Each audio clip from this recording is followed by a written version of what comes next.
Thank you. Good evening. Thanks for joining us tonight. This is the Aspen City Council regular meeting for August 22nd, 2023. That's a call to order. Could we have a roll call for attendance, please? Councillor Doyle. Here. Councillor Guth. Councillor Howenstein. Here. Councillor Rose. Here. Mayor Tory. I'm here as well. No scheduled public appearances this evening, so that'll bring us right to citizens' comments and petitions. It's an opportunity for people to address council on items that are not scheduled for a public hearing on our agenda.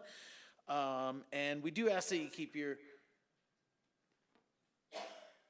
comments to 3 minutes so that everybody has a fair and equal opportunity. Yes, it was me.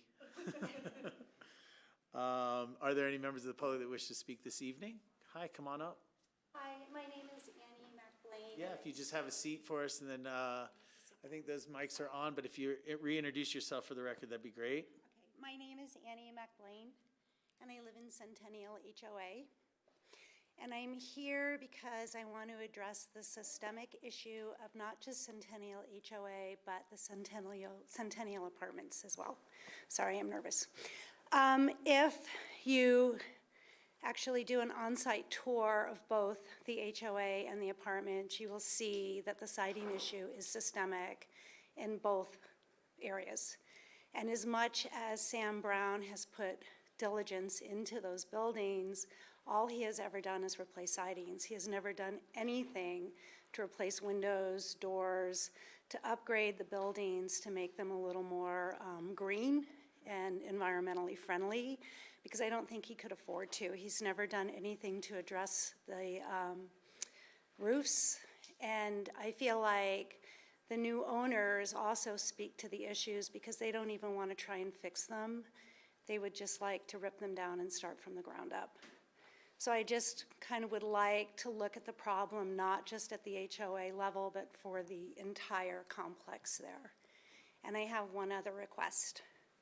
More bike racks in Aspen so we can place our bikes somewhere safe instead of putting them on trees and signposts and places like that. Because I really am trying to ride my bike more. And that's all I have to say. Thank you. Hear, hear. Are you a resident in the ownership units or the rental units at Centennial? Do you want me to? Yeah, that'd be great. Okay, I'm sorry. So I own a unit at 217 Till Court. I have lived in Aspen since 1984. I've lived in Centennial since 2004. Thank you. Yes, Thanks thank you. So much. Let me just say, there might be other residents of Centennial that want to speak this evening. So let me just give you a quick update that we have set up. We've sent out an invitation to be able to talk and discuss and make some progress on solutions for Centennial. Right now I'm scheduled to meet with the board president, the HOA president, tomorrow. So. That takes care of my comments. Thank you. Right on. Other members of the public that wish to speak this evening? Yes, sir.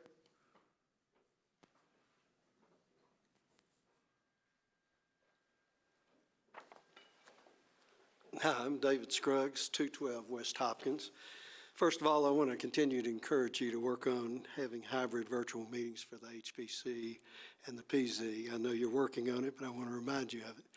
Secondly, I wanted to address the notice of call up for 205 Main because I don't believe you take public testimony there, so I'm doing in this section. I'm asking that you consider calling that up. 30 citizens wrote letters about this project. 5 neighbors appeared. There were 5 hearings, 3 no votes, 1 tie vote, and then finally an approval at 4-3. The neighbors just, well, first of all, the HPC is confused whether to follow their guidelines or to just approve affordable housing. The neighbors think you can do both. We are for affordable housing, but this project is 9 units, 22 bedrooms, 7 parking places, 9,735 square feet on a 7,500-foot lot. We asked the applicant to have 6 affordable units and 7 parking places. But the real issue that you're going to look at is the relocation of the historic, and it's being moved about 20 feet into the corner to allow for this large 3-story L-shaped affordable housing building. And we're just saying, follow the guidelines. The guidelines say first that you should relocate it in context with the neighborhood and the adjacent structures. There's 3 adjacent historic buildings there. There's 211, 135, and 125 West Main. 205's in the middle of those 4 buildings. They're all set back 15 feet. The applicant wants to move it 205 from 22 feet to 10 feet, which is 12 feet up. We don't mind moving it 7 feet, but we want to maintain that 15-foot setback. The other reason we want to maintain it is because the rest of the neighborhood, the 4 houses behind it, all are historics and have over 15-foot setbacks. Why do you have a 15-foot setback? To have a front yard. That defines it as residential. This is going to be a residential project. But what was interesting is during the course of this, the applicant was requested to do a Main Street setback study, and they did it. And that study, they admitted they were trying to move at 10 feet, 3 feet forward of the average setback for the 100, 200, 300, and 400-foot block of Main. Now, that includes commercial buildings that have almost no setback. So there were plenty of proof to show what the context of the neighborhood was. But we're also going to remind you that 35 people are going to live there. And guideline 1.7 of the HPC says you should have open space and livable space. A 10-foot front yard for 35 people is not much, but we're asking for 15 to be consistent with the neighborhood. So once again, I'm just asking you to consider calling up the 205 Main HPC, remand it back to the HPC, and ask them to consider the setbacks of the 3 adjacent historic structures, the setbacks of the historics in the neighborhood, and to consider the need to have a meaningful front yard and open space. All of the rest of this 7,500-foot lot is going to be covered with new housing, only 5-foot setbacks on the side. So the front yard is all that's really going to be there, no backyard. So we're just asking you to consider this both from the historic preservation standpoint and for the livability of the residents that come there. Thank you. Mr. Scruggs, can I ask you a question? Sure. Do you own one of those properties? One of those 4 that you listed? I'm directly behind it. Okay, thank you. Thank you. Thank you. Other members of the public that wish to make comment this evening?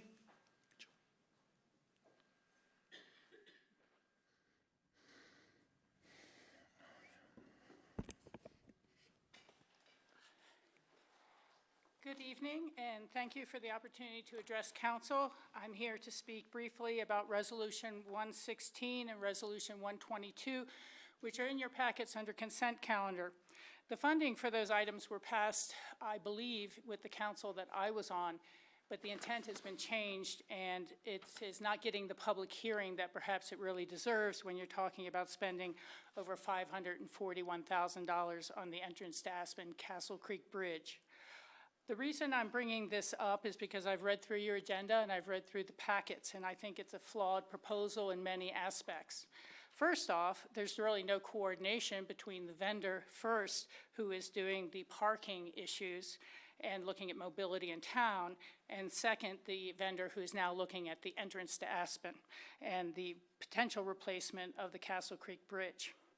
I want to read you very distinctly some of the stuff that's in your packet that says that the $541,000 will be spent on a study that will not offer any evaluation of the alternatives, any evaluation of their effectiveness or comparative analysis of how they move cars or traffic. Neither one of the 2 items asked to speak with RAFTA and to talk to RAFTA. There is absolutely nothing in the 5641 that says measure how this improves transit service, it doesn't improve transit service, is detrimental to transit service, or anything. It's tell us if we can build 3 lanes. And it simply does not say it's for buses or it's for priority. It says that this may be a general traffic lane. So this council is studying a 3rd lane that could be a general traffic lane, essentially a 2-lane into town for SOVs, construction trucks, and not prioritized for any sort of RAFTA or bus system.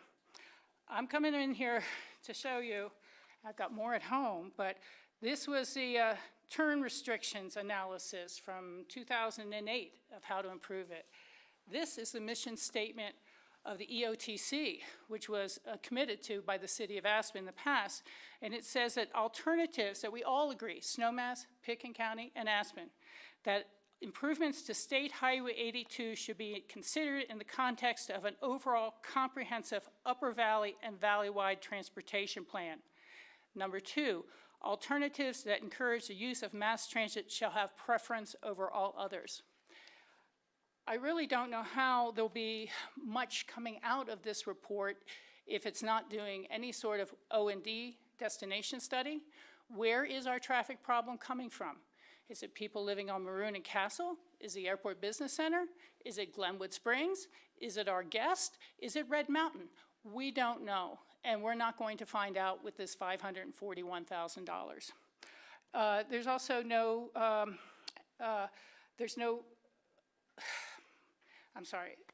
there's just no cohesion between the proposal.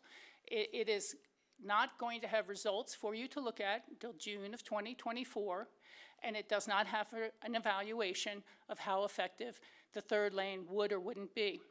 And I think it's a little disingenuous to leave it as an undetermined third lane that could be a general traffic lane, because by saying it could be a reversible lane, but we're not going to tell people what it takes to actually signalize and bring a third lane into town through the roundabout and through the entrance. I have a lot of other studies that have been done over time. Here was a study of the split shot and why it was rejected. And Jay Hammond did a study of the third reversible lane. And so did Randy Reedy, who has a wonderful memo back from 2001 where it says clearly, 2 improved lanes on the existing alignment do not meet the project's transportation capacity. And it references that there is roughly a 50-50 split of traffic coming into town and leaving town in both the morning and the evenings because of the nature of our businesses. So I'm really concerned that we're just wasting money. As David Byrne says, this is a road to nowhere. I appreciate your effort to say, hey, let's see how we can integrate the Aspen Mobility Institute's ideas. I fully support many of those, but we need to ask, are you going to start charging for entering town before the roundabout or after the roundabout? Does it include residents from Castle and Maroon and the Airport Business Center, or is it just going to be some people? I don't see how either of these items relate to increasing the use of the intercept lot. Nobody is saying we want a bus system that gets people in and out so we can run it efficiently, for the number of people we need to move. And I'll close up here. I appreciate your patience, but here's an old letter from one of our second asks to form the Regional Transportation Authority to actually increase the funding for it. And it calls itself 2 Valleys, 1 RAFTA, that we are 2 valleys. And it says that voting for these, all these communities will have a seat on the RAFTA board and a say in future transit and trails matters. So I really hope we are planning on involving our members at RAFTA and asking them what sort of system will serve the close to 700 buses a day and the thousands and thousands of passengers who come into town. Here's a kind of a last little exhibit. This was the campaign to improve the bus lanes, which we paid for with the EOTC money. That money is restricted to transportation use only, and the public open space votes only allowed those lanes to be used for transit only. So there would be a new open space vote required. When we talk about bringing light rail through the S-curves as a potential, as reserving a corridor, you can look back to your own studies in your own department. It talked about at least 7 residences being destroyed. It talked about houses below the bridges needing to be evacuated and demolished as part of this. I think you guys already know that CDOT did already mitigate the Meralt corridor and spent millions of dollars on land to do so. And if that corridor is not used, that will need to be repaid. If the bus lanes are turned into general traffic lanes, there will need to be a new open space vote, and that money will need to be repaid. And there will need to be an open space vote at Bugsy Barnard Park, the golf course, and the edges of Meralt you are intending to use. So I'll be back in a year when we see the results of spending $541,000 without an origin and destination study, without coordinating with RAFTA services, without understanding the open space votes. And this is not a final comment, I'm sorry. This work will not be EIS worthy. When you do an EIS, you give the money to the agency conducting it, and they choose the vendor. They don't allow the party wanting the EIS to choose the vendor because they don't want it to be biased. And they won't do work that doesn't have an origin and destination study and doesn't have all those other features. So I think, with apologies to David Burns, we're on the road to nowhere. Thank you.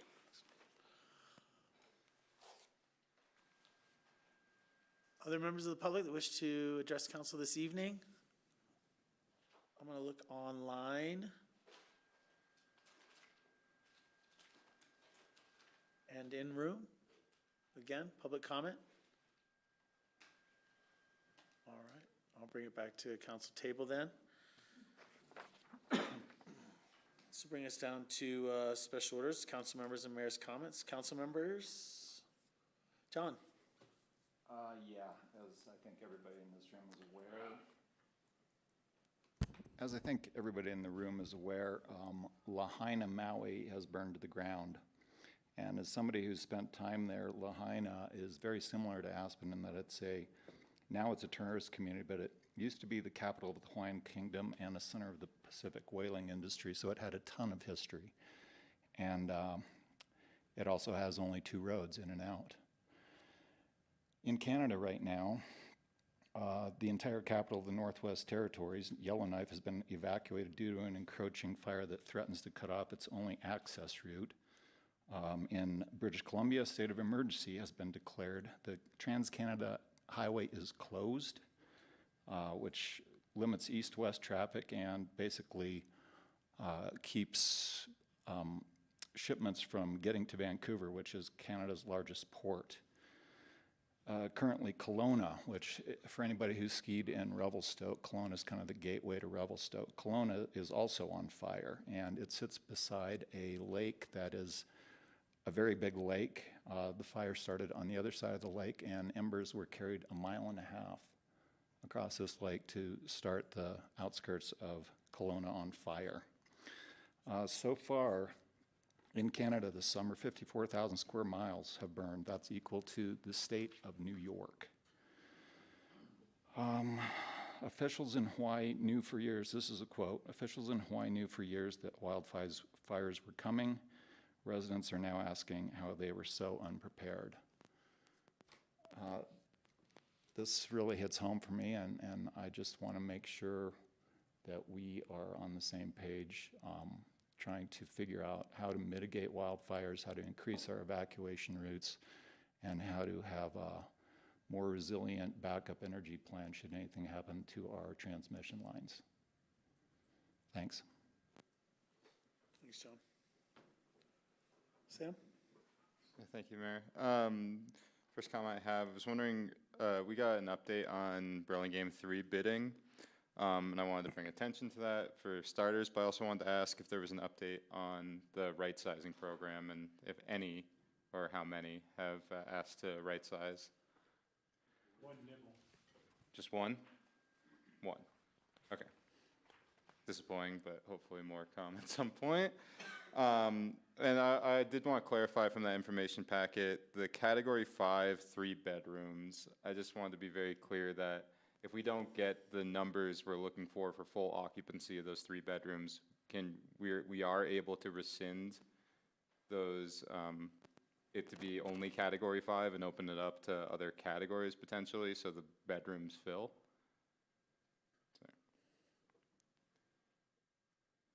Yes, council can give direction to change those categories or that criteria however council wishes. Okay, and we don't need to wait, or we should still wait until the deadline passes, correct? That's our recommendation. Okay, just wanted to check with that, and that sounds good.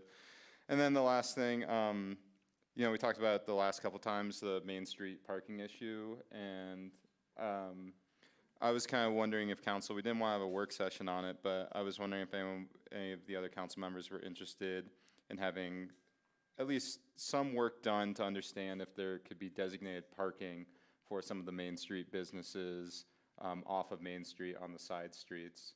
And I know the complication with that was the differences in times needed, where a doctor's office wanted it to be 2-hour parking versus Timberline Bank 15-minute parking. But I feel like that probably is the best possible compromise direction to go for those businesses who had parking taken away from them from Main Street.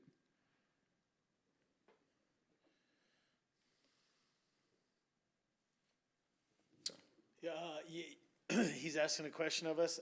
I still support it. You know, I think that Main Street bus lanes, which I'm supportive of, and I don't want them removed, but I still, I think we saw in our packet that allowing, prohibiting parking there between 12 and 6 was an opportunity and an option that RAFTA was putting forth. I'm still interested in talking about it like I was before. I think that we should be doing that. And if side street conversation wants to come into that, yes, I'm supportive. Okay, I just wanted to know how to push the ball forward on that one, so. You need one more. Okay, well, sure. I wasn't sure where we were going. Anyway, Ward and John. Yeah, I would entertain that, and I think alley parking, and there is required off-street parking for those businesses, and that's in the alley. So that has to enter the equation as well. And, you know, the balancing act between RAFT as a dedicated busway, and I think that, you know, we can have this discussion, but I think there's going to be a problem enforcing if you have no parking from 12 to 6. Somebody's parked there, but I think it's worthy of a discussion. Okay, thank you. John? Yeah, I'll agree. That's, there's some flexibility there, I think, that could be explored. I am particularly sensitive to Timberline Bank because of all the construction that's going on directly next to them right now, and they don't really have the parking that a lot of businesses on Main Street do. They have a very strange alley configuration behind them, and again, massive construction right next to them. Thanks. Scott, we'd like to have a discussion about that. If we can schedule it for a little work session discussion, we'll be happy to do that. We will, Pete and I will get together and put together some specifics for you to discuss, and we'll schedule a discussion. That'd be great. You know, like most things like this, I would suggest trying to implement it in the off-season to see how it works as we creep into seasons, and not target sometime in mid-winter to make a change like this. So if it was possible for it to come back to us before November, that'd be great. Other comments this evening, Sam? Those are all my comments. Thank you very much. Thanks. Ward? Yeah, I'd first like to comment on John's comments, and I think, do we need some kind of drill? Do we need some practice? Do we need a publicly, the public to be aware of evacuation plans for Aspen? Maui it's an example of what happens even if there are plans, so people don't follow them or sirens don't go off. So, you know, people cannot get fire insurance for their homes in town. So wildfire is a major concern. It might be under the radar at this point, but I think that we deserve, our community deserves a discussion and an evacuation plan and increased awareness of that. So thank you, John, for bringing that to our attention. Thanks. I had some comments. The music festival's over. It was a great year. I enjoyed a lot of it. A couple of pieces I didn't particularly enjoy, but we're so fortunate to have this venue, this music in our community, and so many free concerts and free recitals that are available to us. So next year when it comes back, put it on your schedule. Find some places that you can go for free, or the tent sitting outside the tent is always free. Final call on Rent at Theater Aspen. Saw that Saturday matinee. It's marvelous. We had a community picnic here Thursday. Sam and John were serving. Tori and I were working the crowd. And I was surprised that Bussing, it's called bussing. Professional minglers. I was surprised that so many people that don't live in the community were here. Some people were here that parked at the Rio Grande. They walked upstairs and said, "Oh, this looks good." So they really enjoyed it, as well as a lot of the old time locals. So I think it was a huge success. Following that, I went down on Thursday evening, went to a fundraiser for a student from Afghanistan, a lady that has 2 more years of residency in Atlanta to become a full doctor, and is dedicated to going back to Afghanistan and serving the people and starting a clinic for women. Listening to her, she just has been back in the United States for a few weeks, and listening firsthand to the stories of the Taliban and how women are treated there, and the oppression that people in Afghanistan are going through. It's, I mean, you read about it, you hear about it in the news, but when you talk to somebody that's actually there, it's frightening and it's disturbing. And this lady needs $50,000 a year for the next 2 years to get through her residency. And if anybody has a will and an open heart and the means, contact me, and I will get you in touch with the lady that has been working for 25 years, 10 years in charge of a ladies program in Afghanistan that has seen 72 ladies get undergraduate degrees. So it's a wonderful thing, and a lot of stuff going on in Afghanistan, and we, I think, have a tendency to think we're out of it now, let's forget about it, but the humanity there it's pretty striking. So thank you for a great summer music festival, Theater Aspen, and onward through the fog. Thanks, Ward.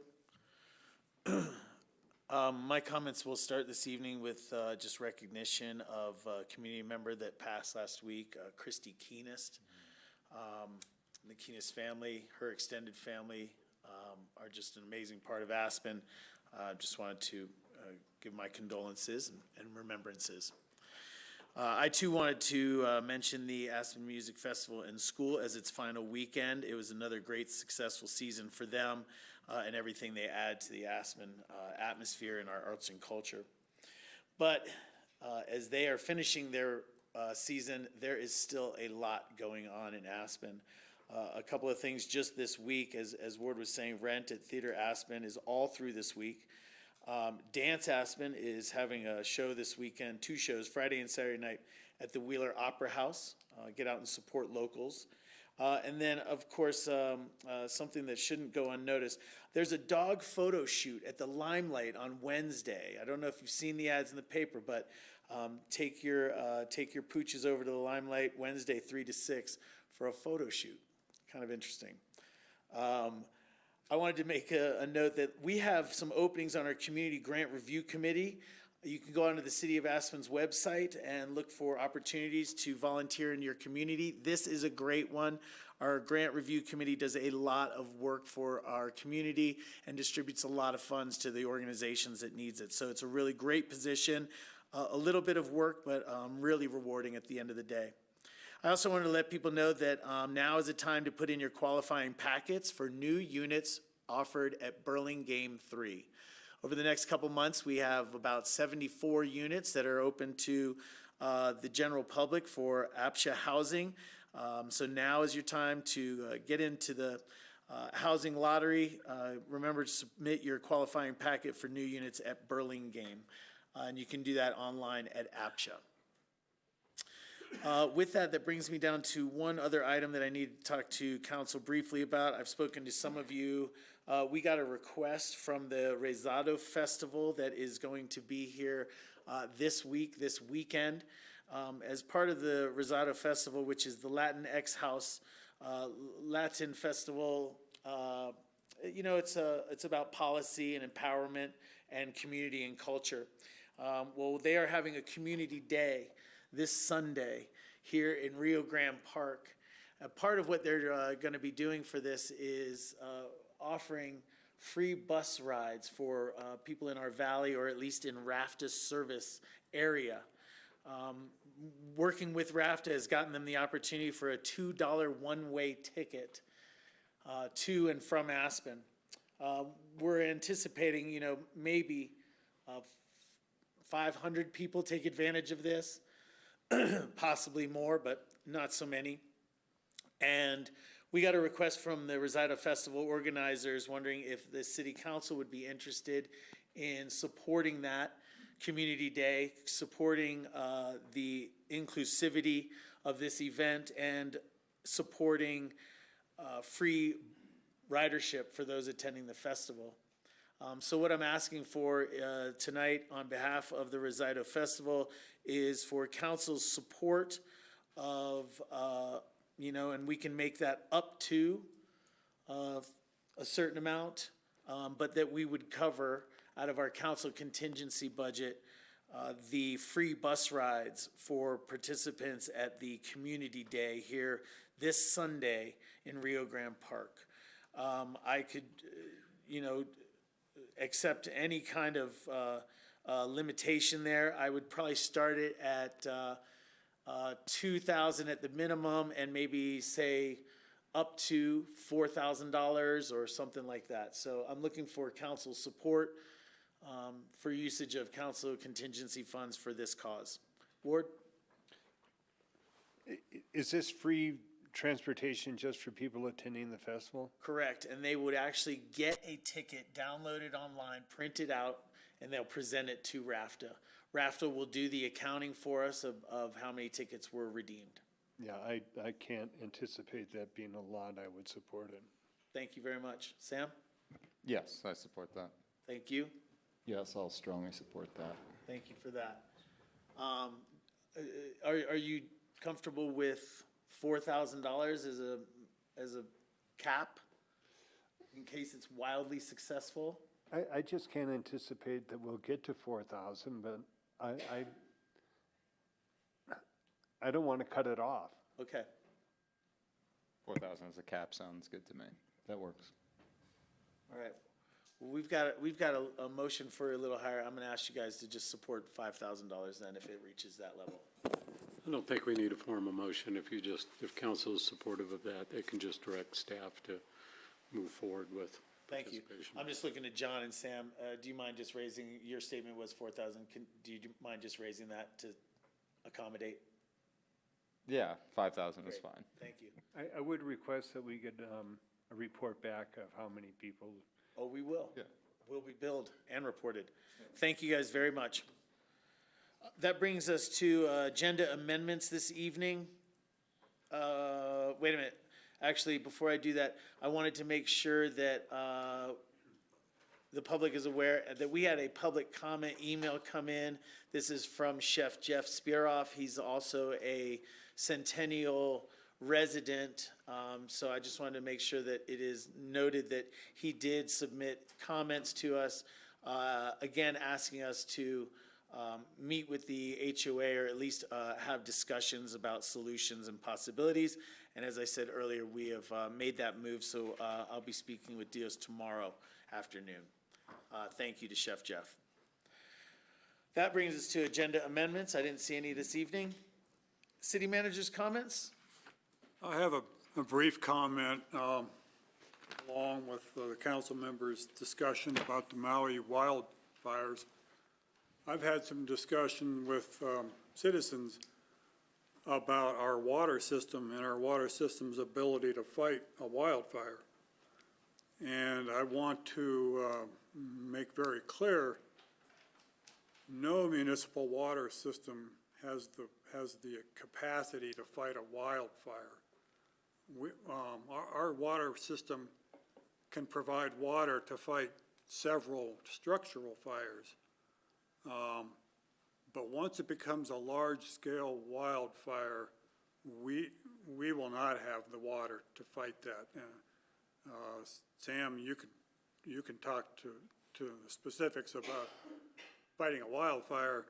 I would offer that there is no municipal water system in this country that has the volume to fight a wildfire. And I just wanted to make that very clear. I had several discussions with citizens at the picnic that were surprised when I told them that. But just wanted to get that out there.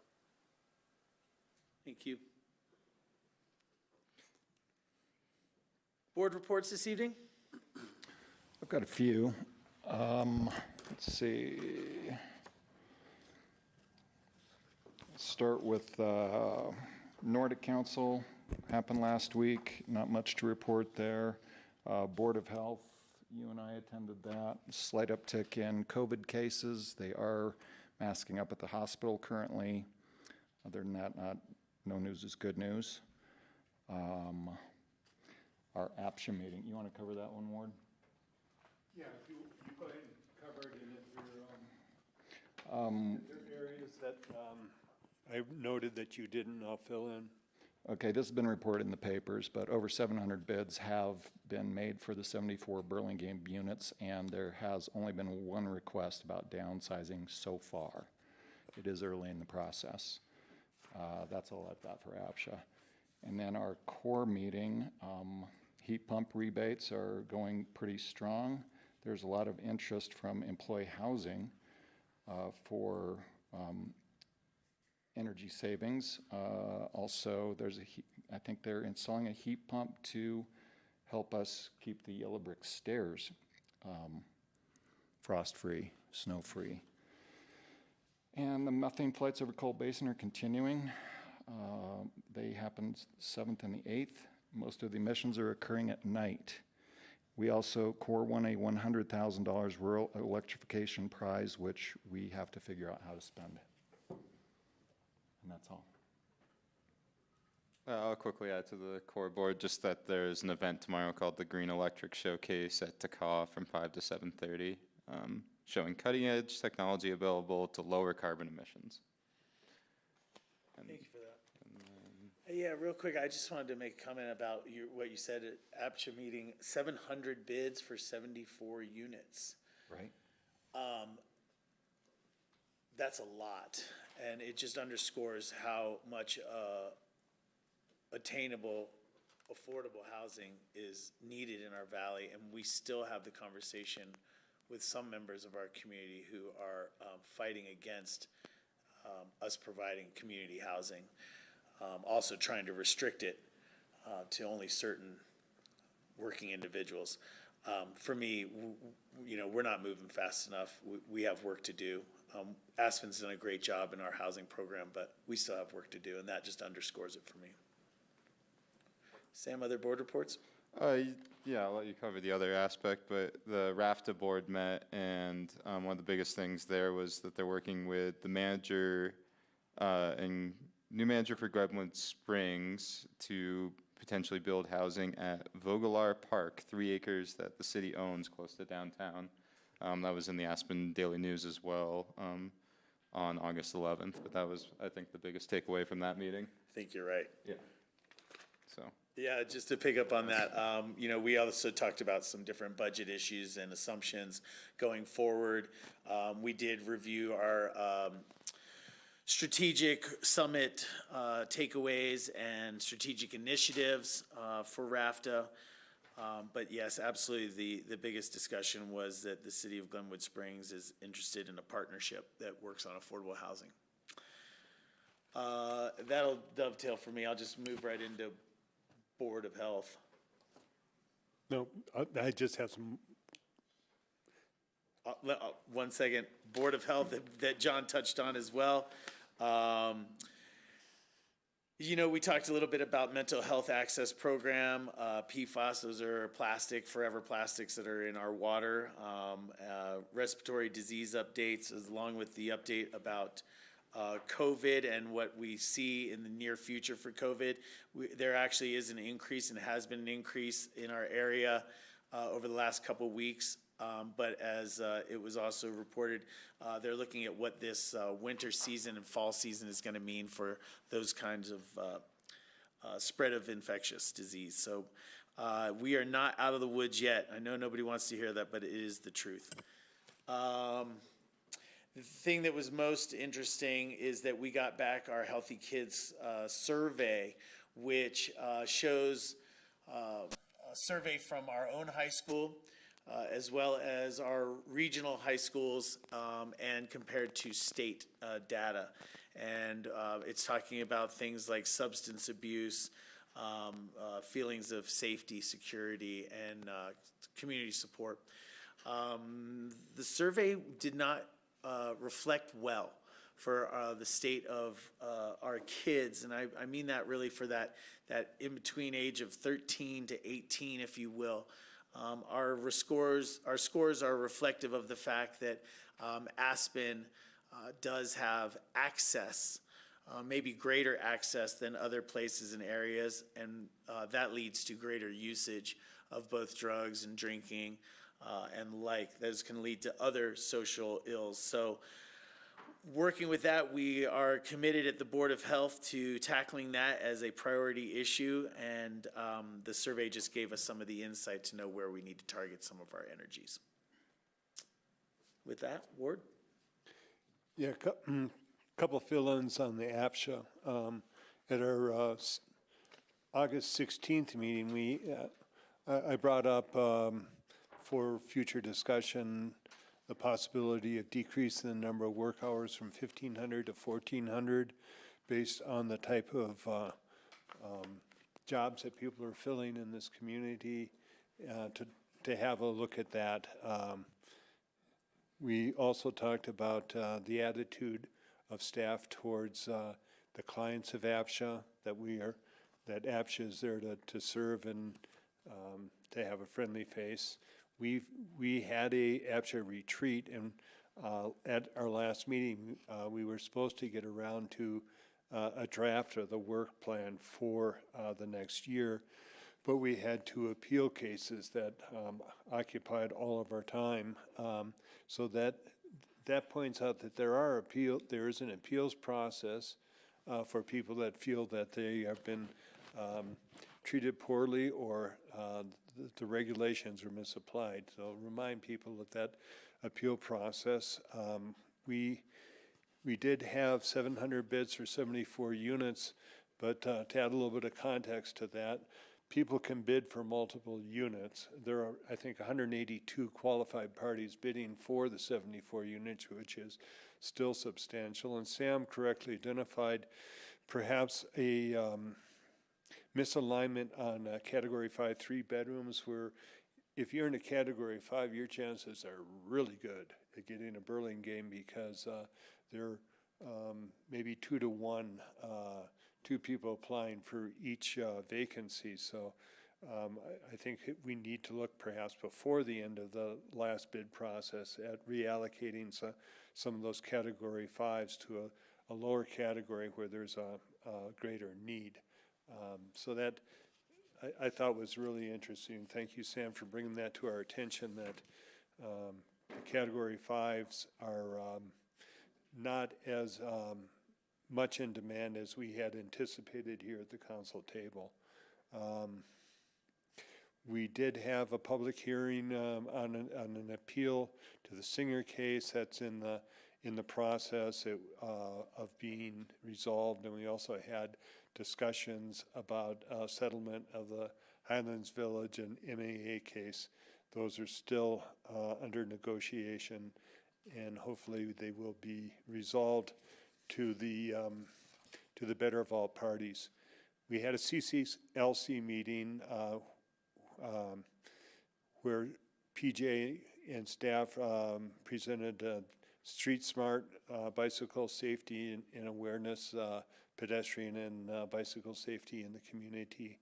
And there was something that was brought up that I said I would check into, and that was evidently November 1st, 2022. There was a discussion here, excuse me, about the one block in front of Ute Mountaineer on Hyman between Galena and, is it Hunter?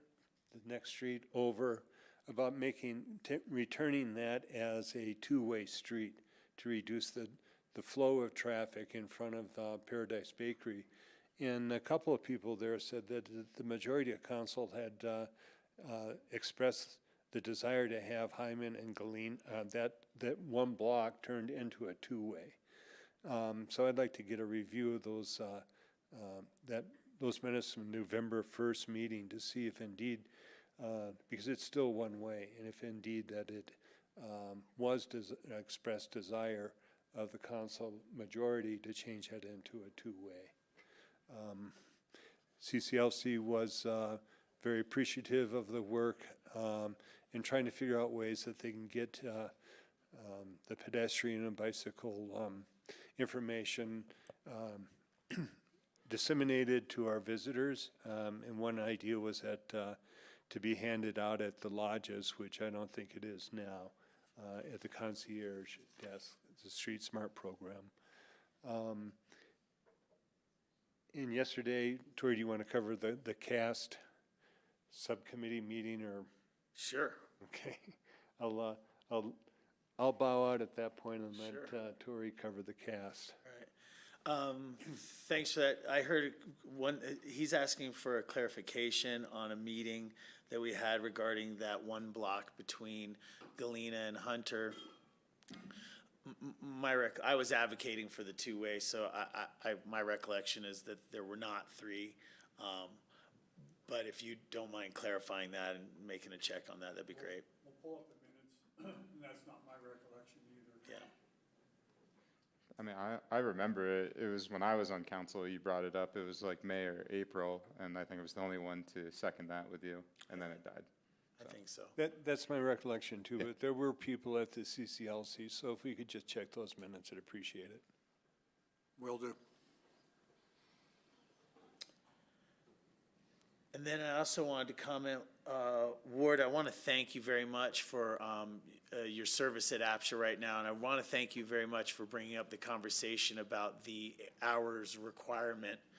I don't want to go on long-winded about it right now, but it is something that I've been talking about.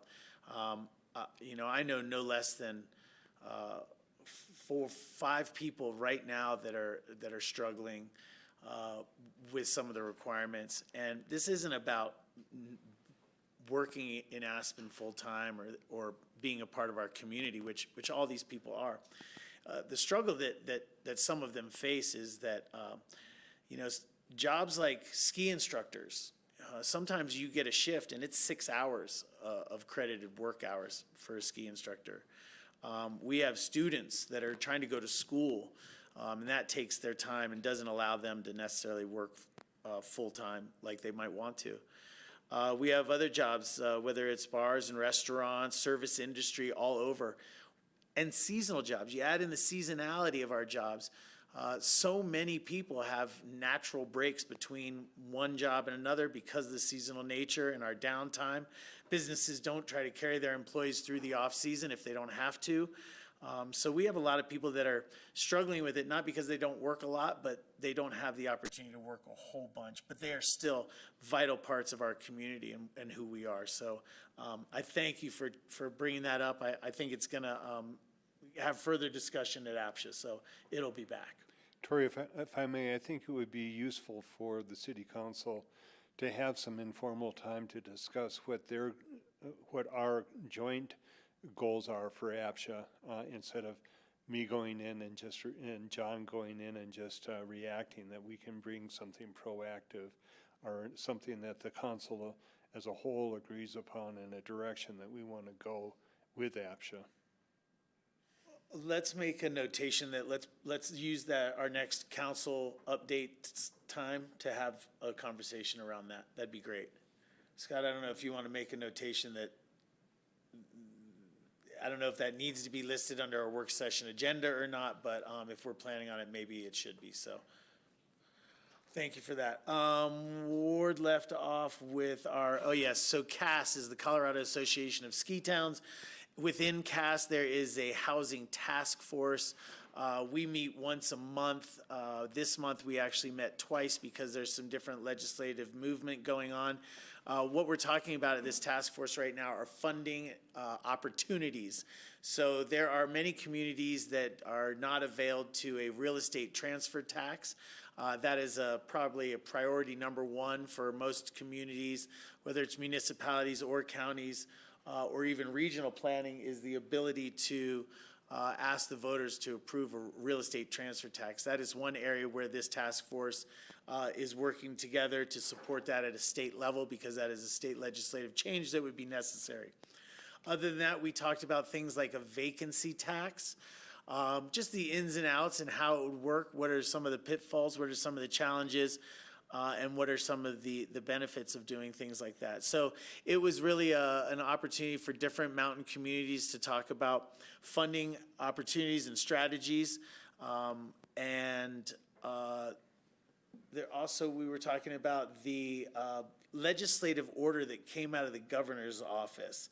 Many of you remember last year, last legislative session, we were talking about House Bill 213. I think I got it right this time. And Senate Bill 1255, both which were state housing initiatives. A lot of this came from the governor's office in a desire to create more housing.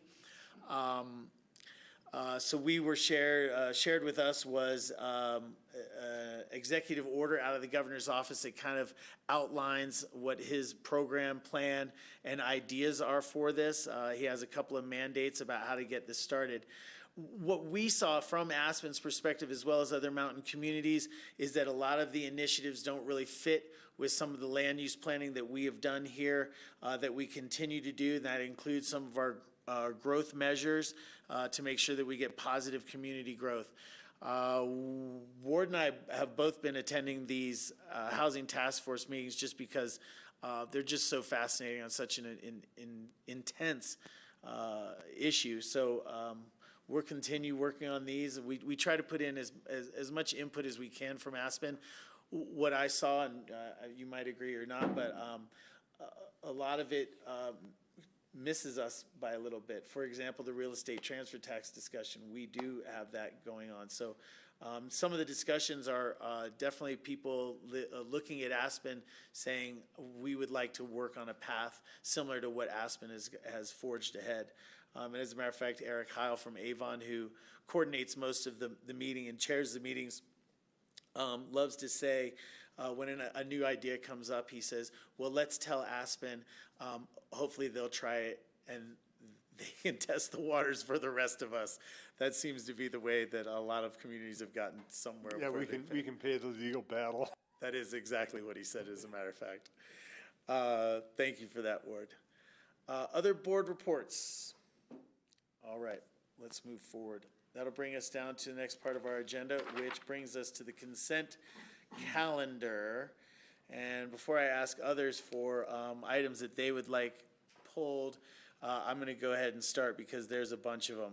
Resolution 112, Resolution 115, Resolution 116, Resolution 122, and Resolution 123, and Resolution 125. We're going to have to talk about them all. Does anybody care to pull 117, 121, or the minutes for discussion? I think 116 and 121. 122. I think 121 was on my list. That's a website design. I believe it's for the Wheeler Opera House show tickets. You want that one? Yeah, just a clarification, a couple of comments on it. All right, we'll start at the beginning. Resolution 112, this is the old Powerhouse Preservation Project, contract for construction.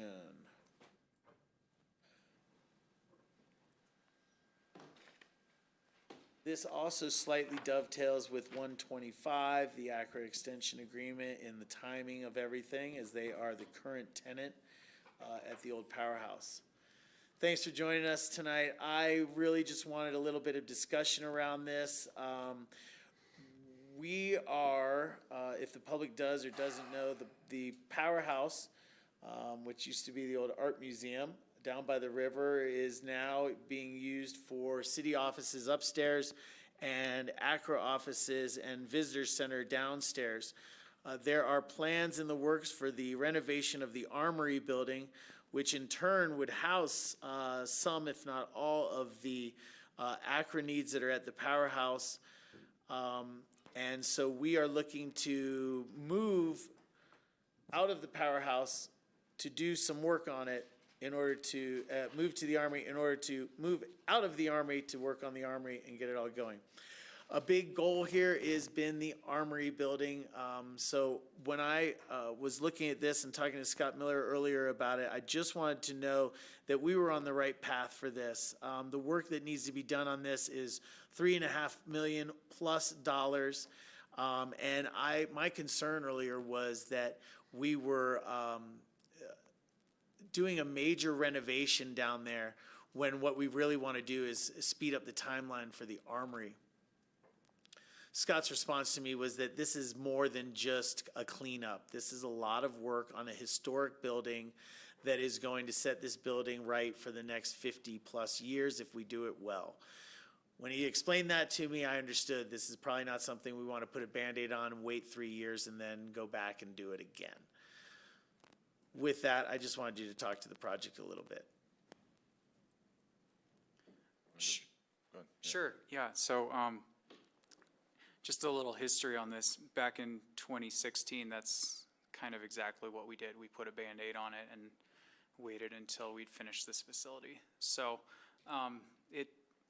that's when the conversation about this project began, and you know, what was needed then is needed even more so now, which is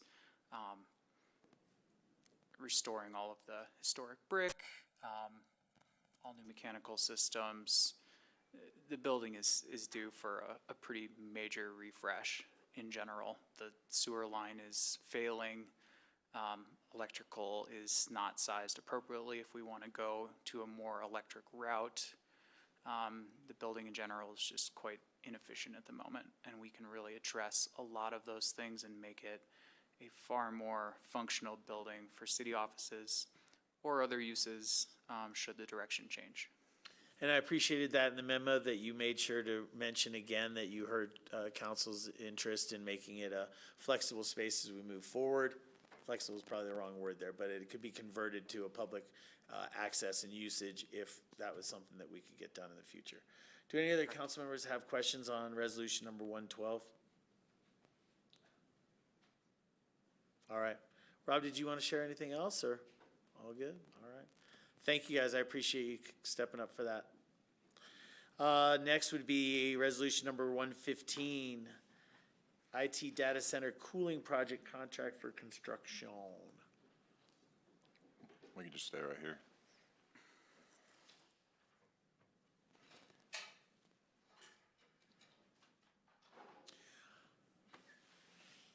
I can start just by, my only remaining question around this is, I'd like a little bit more explanation of the funding for this. It talks about moving additional funds because the bid came out higher than what was expected, that we're moving funds from a movement allocation, and I don't know if you would just explain the $175,000 that is needed above and beyond what was budgeted at $350,000. That'd be helpful for me. Sure. So last year, council approved allocation of $750,000 that was going to be held in reserve for work to move the Armory data center into City Hall, or whatever pieces needed to be in there. And it was mostly fiber optic, because all the fiber optic in the city that we use home runs into the old Armory. So that money being in reserve, We just assumed that it would be a great thing to use that 175 from there as opposed to asking for another 175. We think we can get both projects done on what the remaining money is. And with this, would this finalize IT being centrally located in this building? No. The data center that's production right now is in the Armory. That will completely move over into this building. So the data and what we run, the equipment we run, will be here. I believe we, as the IT department, is going to move into the Powerhouse. I think to clarify, the $750,000 will still cover, even with this cooling portion taken out, moving the data center from the Armory to this facility. Okay. You answered my question about the budgeting, so thank you. Other council members with questions? Yeah, I wondered if the city has worked with North Peak before. This is the vendor. Yeah, they have, I don't think either of us have personally worked with them yet, but they have been really trying to make a presence here in Aspen and have been bidding on lots of City of Aspen projects. I know they're currently signed up for at least 2 other city projects at this time. They've been responsive and it's been a positive relationship so far. And is this a guaranteed delivery price with no rescoping or increase of costs? That's correct, as long as the scope is the same, yeah. Yeah. Could you repeat that, Rob? Yes, yes, the answer is yes. Okay, but the contract says unless the city decides to increase the scope, or? Exactly, that's, yes. And the final question I had on this one was, will this accelerate the IT moving into the new offices? But I guess it doesn't, it just makes the data center cooler? It does make the data center functional, which it isn't right now. Okay, thank you. Real quick, I wanted to ask, Bill had sent me a note on this one, so I just want to mention that was that, but he said the general contractor is just going to hire an HVAC subcontractor and wondered why not just hiring an HVAC company rather and go through a GC. Yeah. There's civil scope, there's electrical scope, there's some demo, there's some fire stopping, there would be 5 contracts here on consent tonight if we needed to pull that all together that way. So we did bid this once, we got no response, we put it back out again. It doesn't preclude a mechanical contractor from bidding on the work and subbing those other trades. They just don't normally do that. Okay, that's all I wanted to know, thank you. Sure. Thank you guys so much for that. The next one is resolution number 116. This is the comprehensive transportation and parking plan.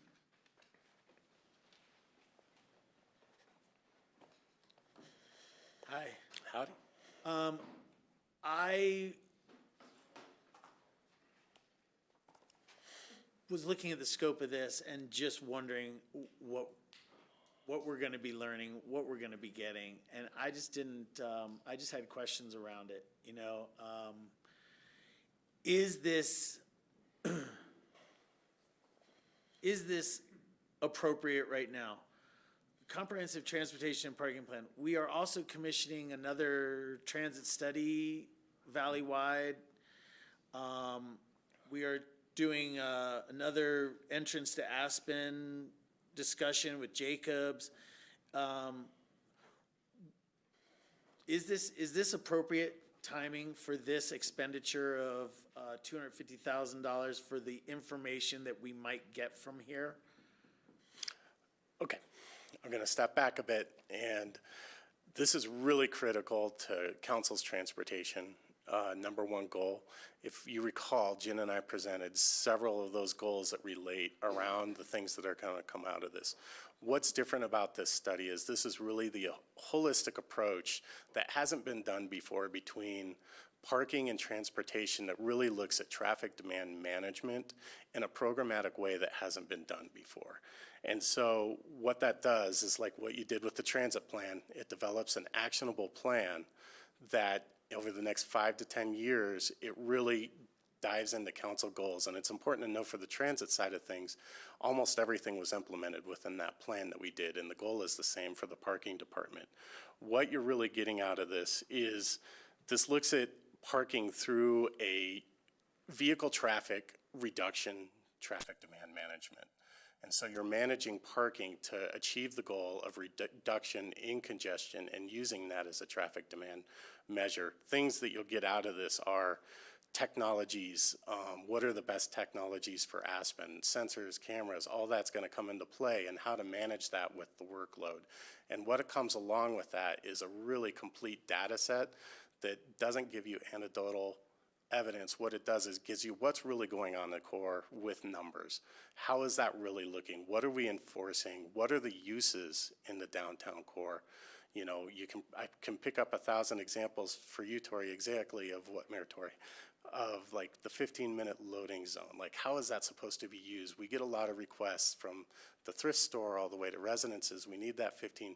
Should we have a different policy that we can do in order to implement some of these goals that are outside in a holistic manner?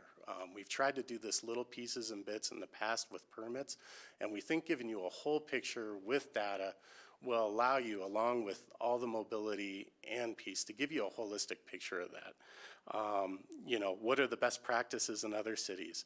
And a key piece of this is also like this provides us a plan, which a plan always gets you bumped up into grant opportunities. For transit specifically, it's really important to have a plan so that you can get those for the buses that you buy, for the mobility options. That's a big part of this. Another piece of this is the parking ordinances and some of those measures that we're going to go through with this, as in pricing, practice, everything in the ordinance. We haven't reviewed in 20 years. There's been pieces that have been changed, but it really hasn't been looked at. Is this really the policy that council wants right now, or do you want to understand exactly how we're managing this as a parking department? The other thing that I've heard a lot is council needs options.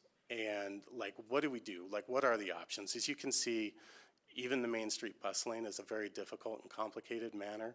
There's 1,000 of these. And so how do we present all this information to you in a way that gives you a few options of like, where do you want us to go in the policy, and then start to derive that policy based on not only council decisions, but there's a heavy, robust community outreach piece of this, so that we're really going to grab the community, bring them in, and understand what are the needs. Maybe the needs are, you know, turnover in the core needs to be 2 hours. Maybe it's a compliance issue in the core. There's a million things that can come out of that. But really, the difference between this and other studies is this is focused on traffic demand management. And you know, it's really important for your council goals that this part, it goes through. Does that help lighten that up a little bit? Does that? Yeah, I mean, you know, it helps just even to hear that you believe in what you might get returned out of this. This is big for us. So a lot of times, you know, we can spin off something from city council and it goes to a study, because oftentimes you're looking at us going, we don't really know what you're even talking about. So we need to get some other eyes on it. You saying that this is going to be helpful to the work that you do is very helpful to me. Okay. John? Yeah, I just had a question about, will we be looking at our existing parking structures to see how they're used, like at the Little Nell, at the Ritz-Carlton? That's part of that. That does get a little, it's in the scope of work, but I can see where that one isn't going to be as nailed down. It gets, some of that data gets a little complicated on private property, but we are going to provide where are the private spaces, the estimates, and some of the data we won't have from that. A lot of the data that you're going to get is like, what truck is parking in the core here, and what times, and what is the compliance, which is a big piece of this in the core. And we'll get into all the details of why that's going to be important through this. You know, I could rattle on about that for the next half Yeah, hour. but- I'd really like to know more about the parking permits that are allotted for businesses and how that affects the whole parking and mobility plan. And it's really important that the transit is a piece of this, right? Like, 'cause Absolutely. you have the two programmatic pieces of this. You know, the transportation, you want them to have the choice ridership. How does that get improved? How do we improve the downtowner? How do we improve car-to-go? That's all included with this too. And then you have the other piece of it that's a little different in the programmatic with parking. That's kind of the piece that's a deterrent. And is it in line with council's policy where you want us to be? Any other questions? Yeah, I was wondering if this incorporates the study, potentially some like past information studies like the mobility lab from 2017? That's a different thing that Trish and PJ, that's more engineering and walkability.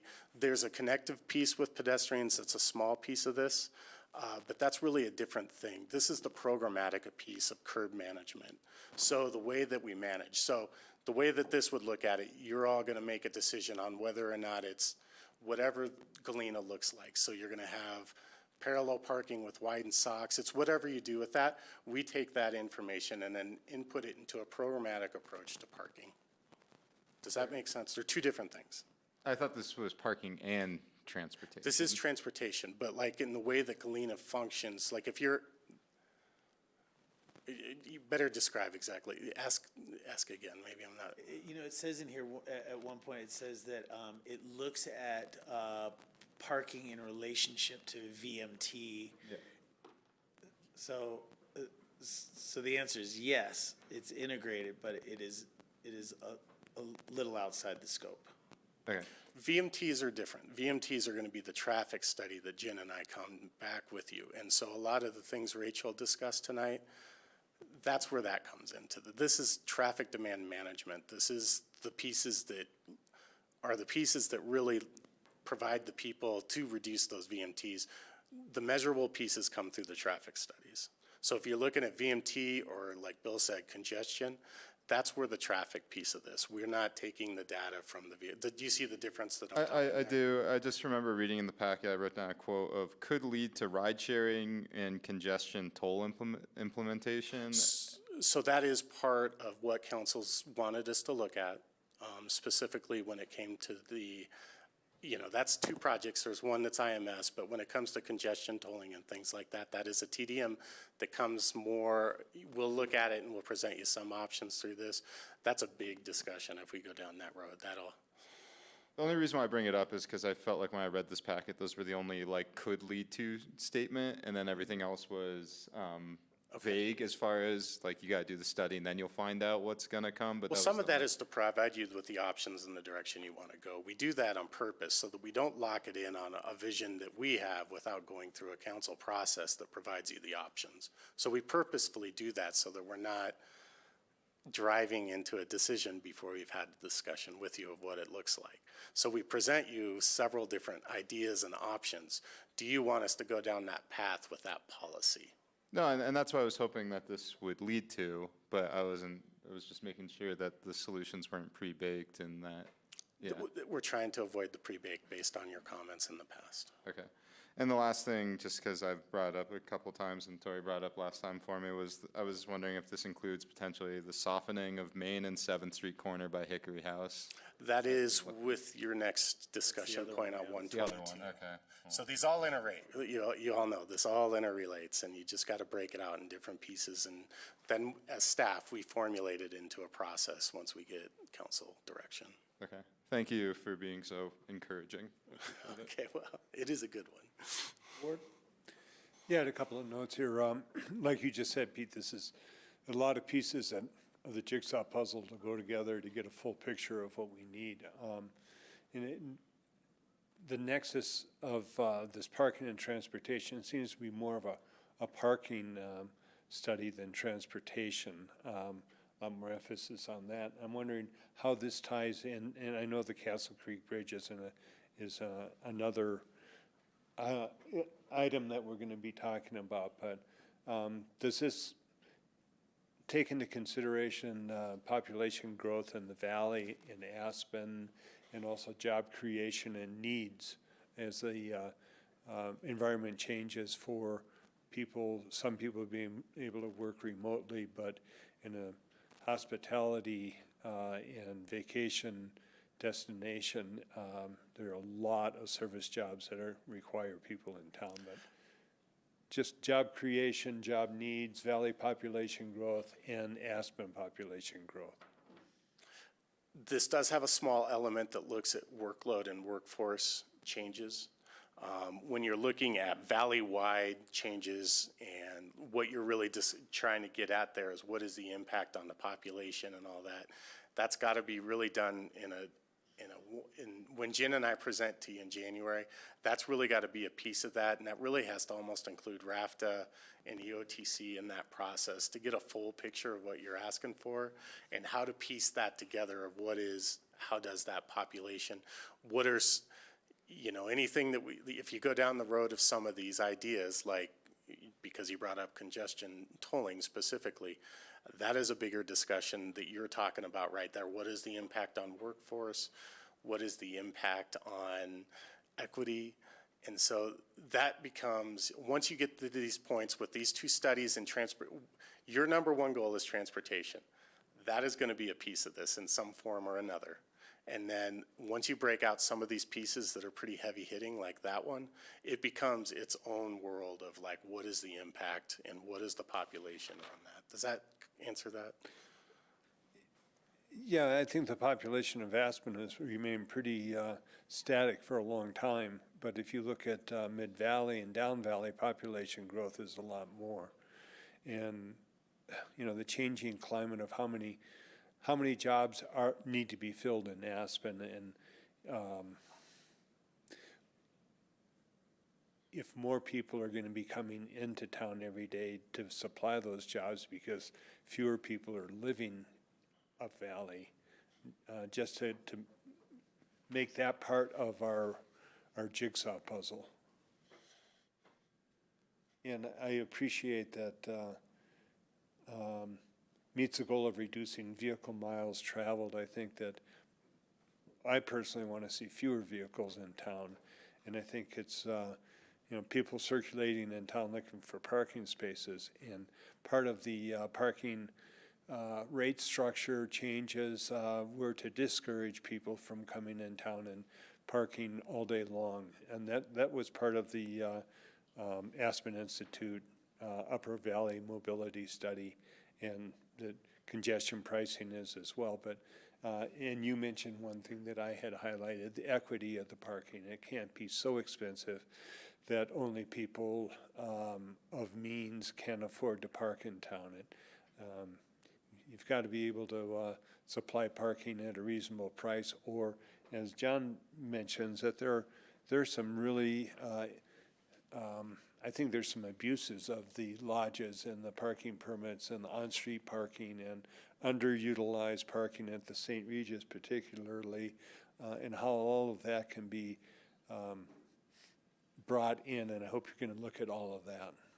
That is a critical piece of this. Thank you.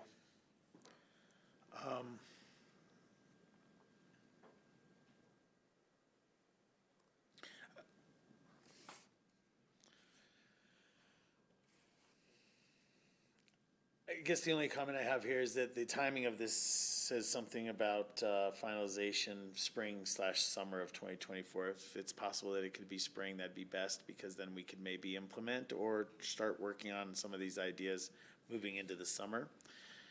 So if we get this information before we're in next summer, that'd be great. I will support this evening.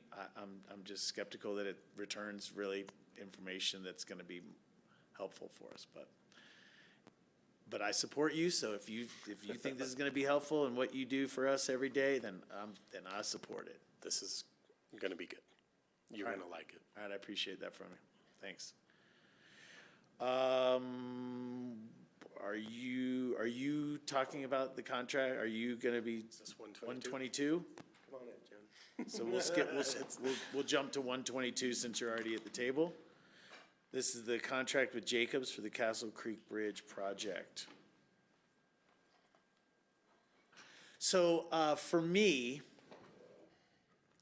I really appreciate how this is scoped out. I appreciate what it's looking at. There were 3 things that I was interested in here. When we talked at this table about Castle Creek Bridge, and we were interested in replacing the Castle Creek Bridge, not just a 3-lane, it was just Castle Creek Bridge. If it's a 3-lane, great, I think we have some interest in that. If it would work through that corridor, we're interested in that. We still have outstanding questions about the turn radius at that corner that would really determine whether or not it can be, how well it would function for 2 lanes through the S curves in the event, eventuality of 3 lanes if it happened. But that wasn't really what we were setting out on. It wasn't just to study a 3-lane bridge replacement. It was also about just bridge replacement. Because what we keep hearing is, when we started talking about it, the existing Castle Creek Bridge was going to be end of life or failing in 20 or 25 years. Well, it's been 10 years since we talked about that. Now we're at 15 years. There's talk that it may be even quicker than that. So, we were not just talking about a 3-lane, but we were talking about what does it take to replace a bridge like that. I am also interested in this. There was some discussion in here about other improvements that go along with that. To be very clear, I am not postured against a new Castle Creek Bridge. I do not think that the preferred alternative, as it has been shared in the depictions that we were sharing during the information, I don't think that that is a solution for Aspen. 4 lanes, 2 general traffic, 2 bus lanes, and some sort of transit or light rail corridor, if you will, coming across the Merrold, I do not think is the solution that this community is looking for. Jen, you responded to an email today regarding the entrance to Aspen from a gentleman that sent us an email asking about when we're going to go to a vote and things like that. In your response to him, you referenced the original voter-approved 2-lane parkway with a transit corridor across Merrold. I can still see that as being a viable option and an elegant solution for this community. It would require that the S-curves was still an outbound lane. I think it would actually fit into the criteria that these alternatives were originally scoped on, because if you minimize the open space needed for coming across Merrold, you could then maintain the segment of roadway from Cemetery Lane to the roundabout without sacrificing open space. That is one of the reasons that leg of the roadway was taken away, was to maintain the open space or lessen the open space that was going to be needed. I think there's an elegant solution here, and I want to make sure that if we're going to be spending this money, that those things are part of what we're talking about. If it's not, I can't support this.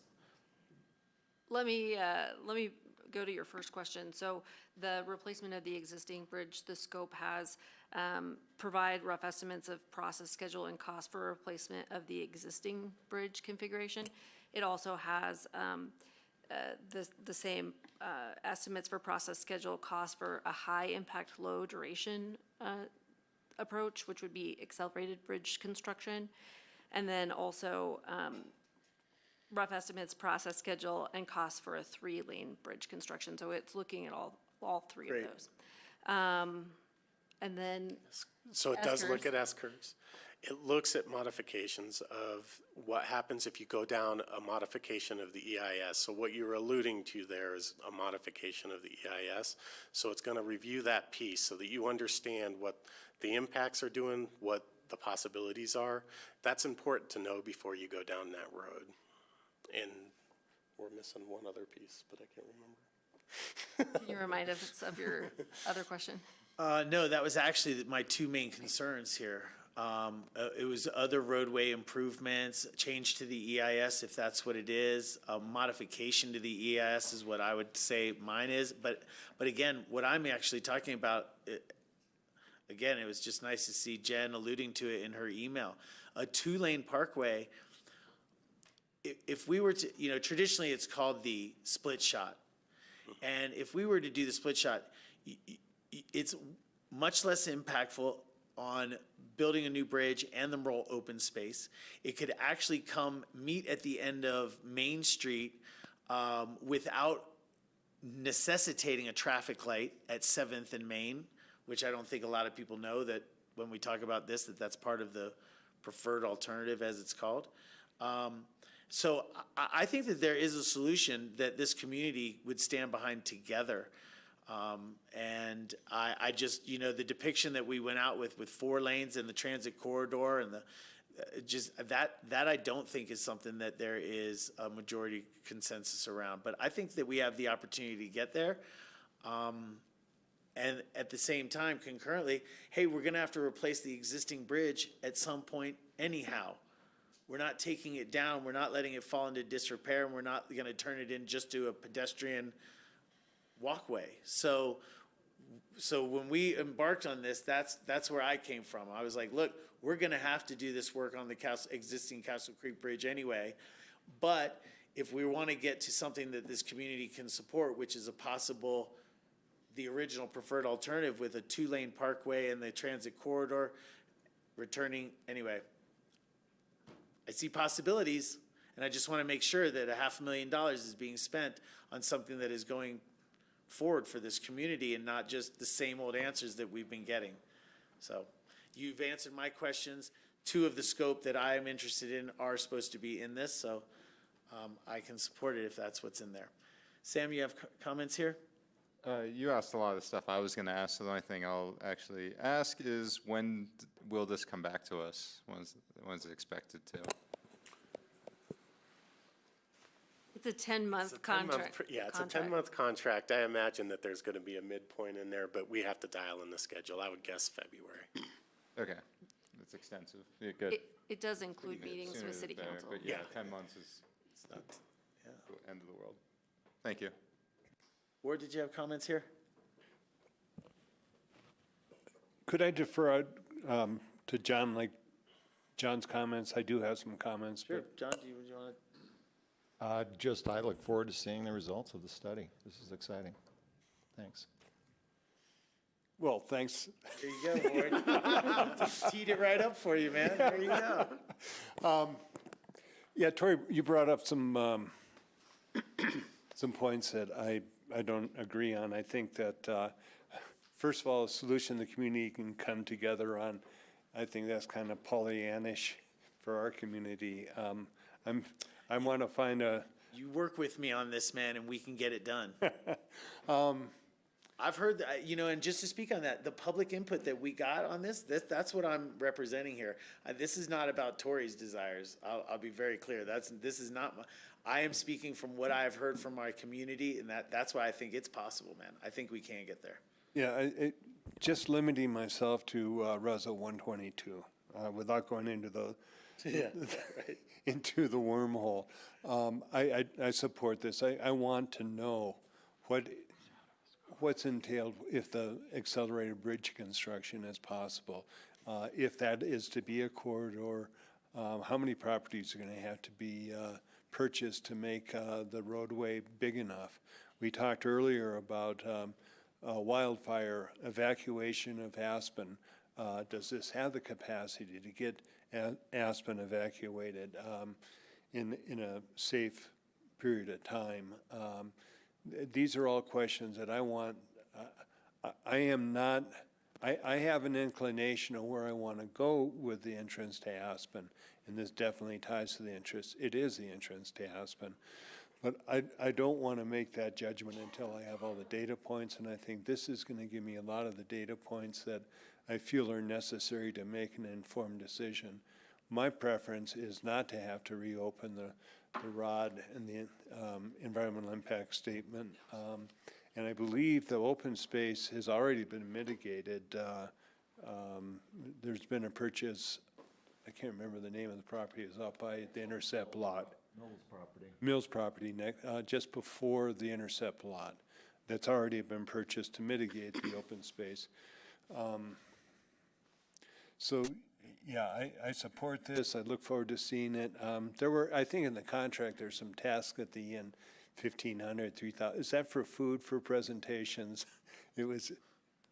I mean, there is a component of that, yes.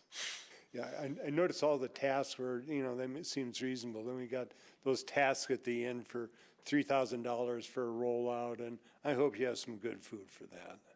It's not food, it's the presentation stuff. Yeah, they have to prepare for the meetings. It's more the time allowed for that type of thing. It's not the food that costs $3,000. Oh, come on. I mean, Thanks, you Ward. could probably Yeah. spend it pretty quick, but it's right. more on the presentation time it takes for that, to get ready for presentations and things. Of that Yeah, well, nature. do the best you can so we can all understand it. Thank you, guys. Mr. Mayor, Councilor Guth is online here. Yeah, I see him.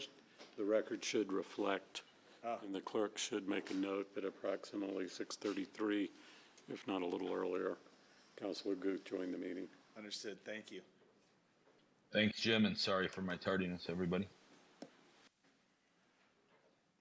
Let's see, we will jump back up. We're discussing Resolution 121. This is the change order contract, Clique Studios.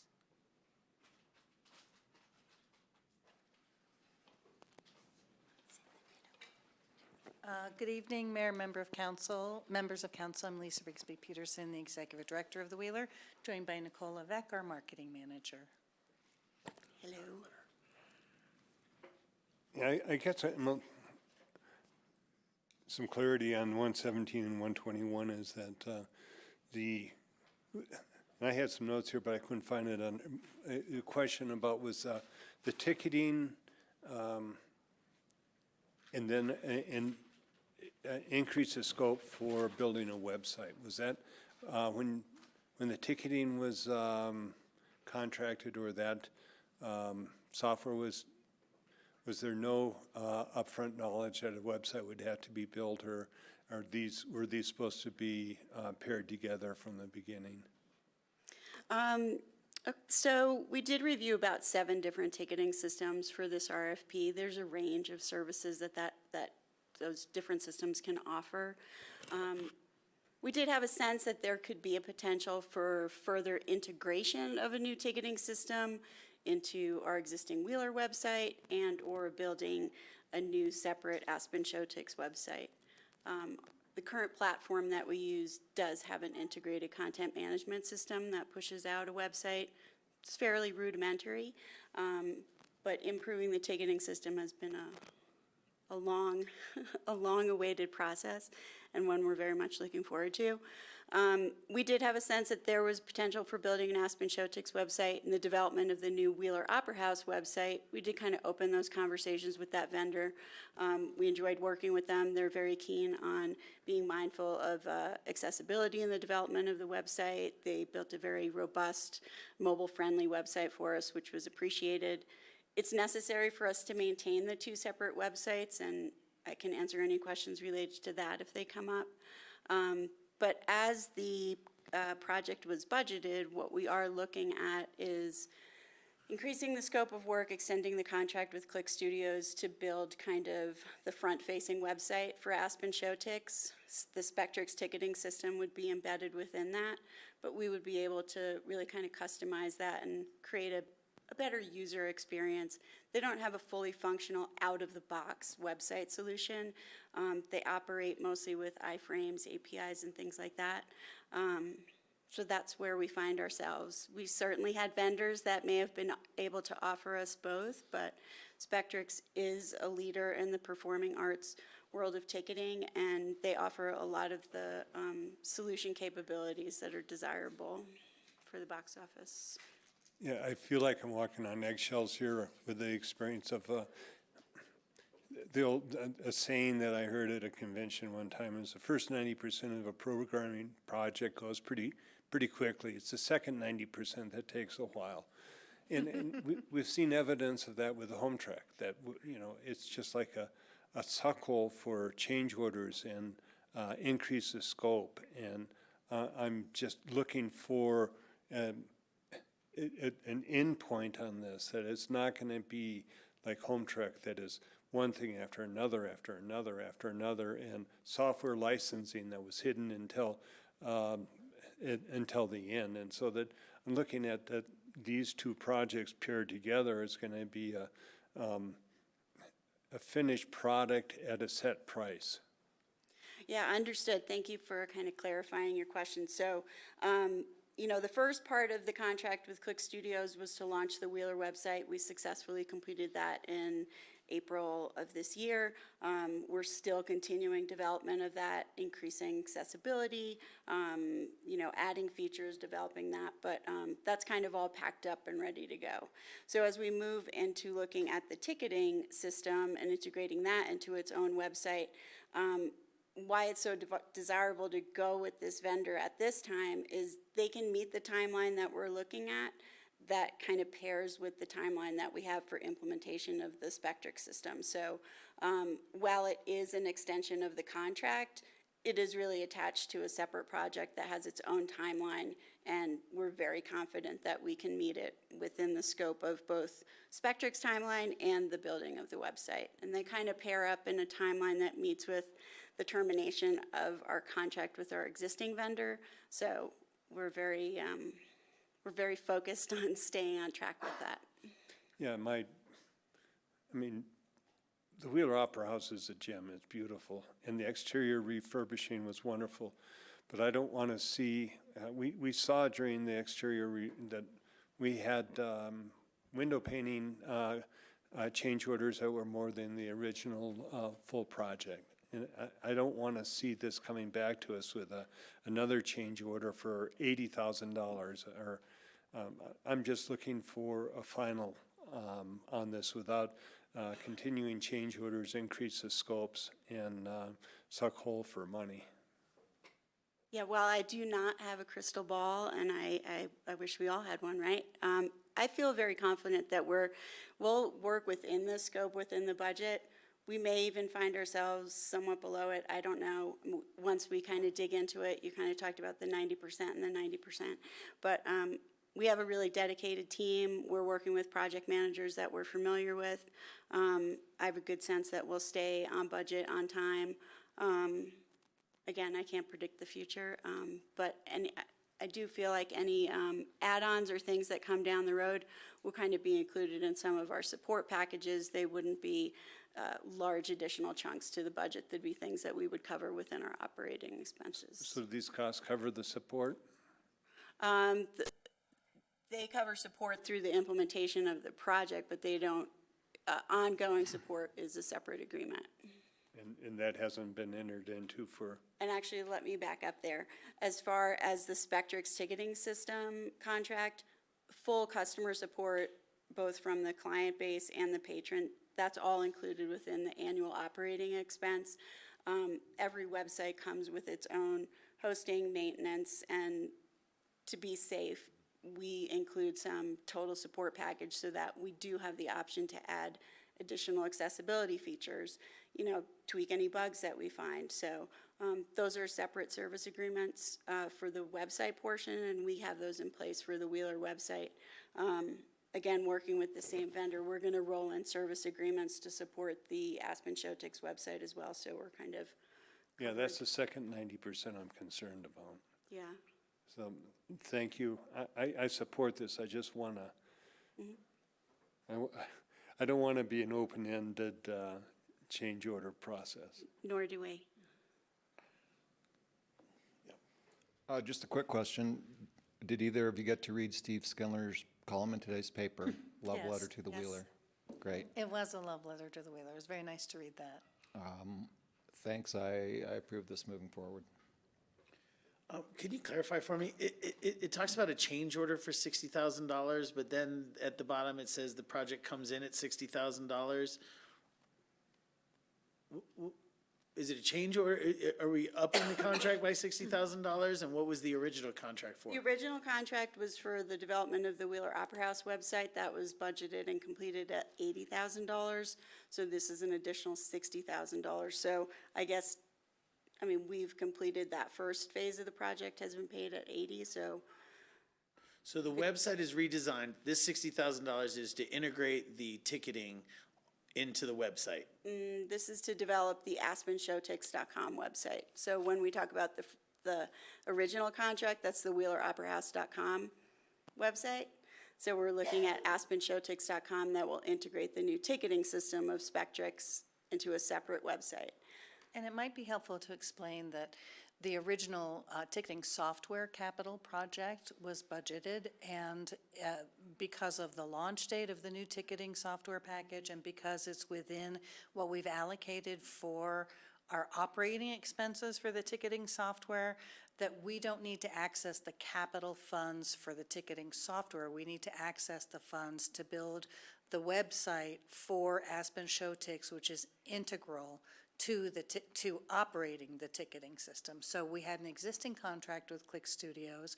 We paid it fully for the Wheeler Opera House website redevelopment.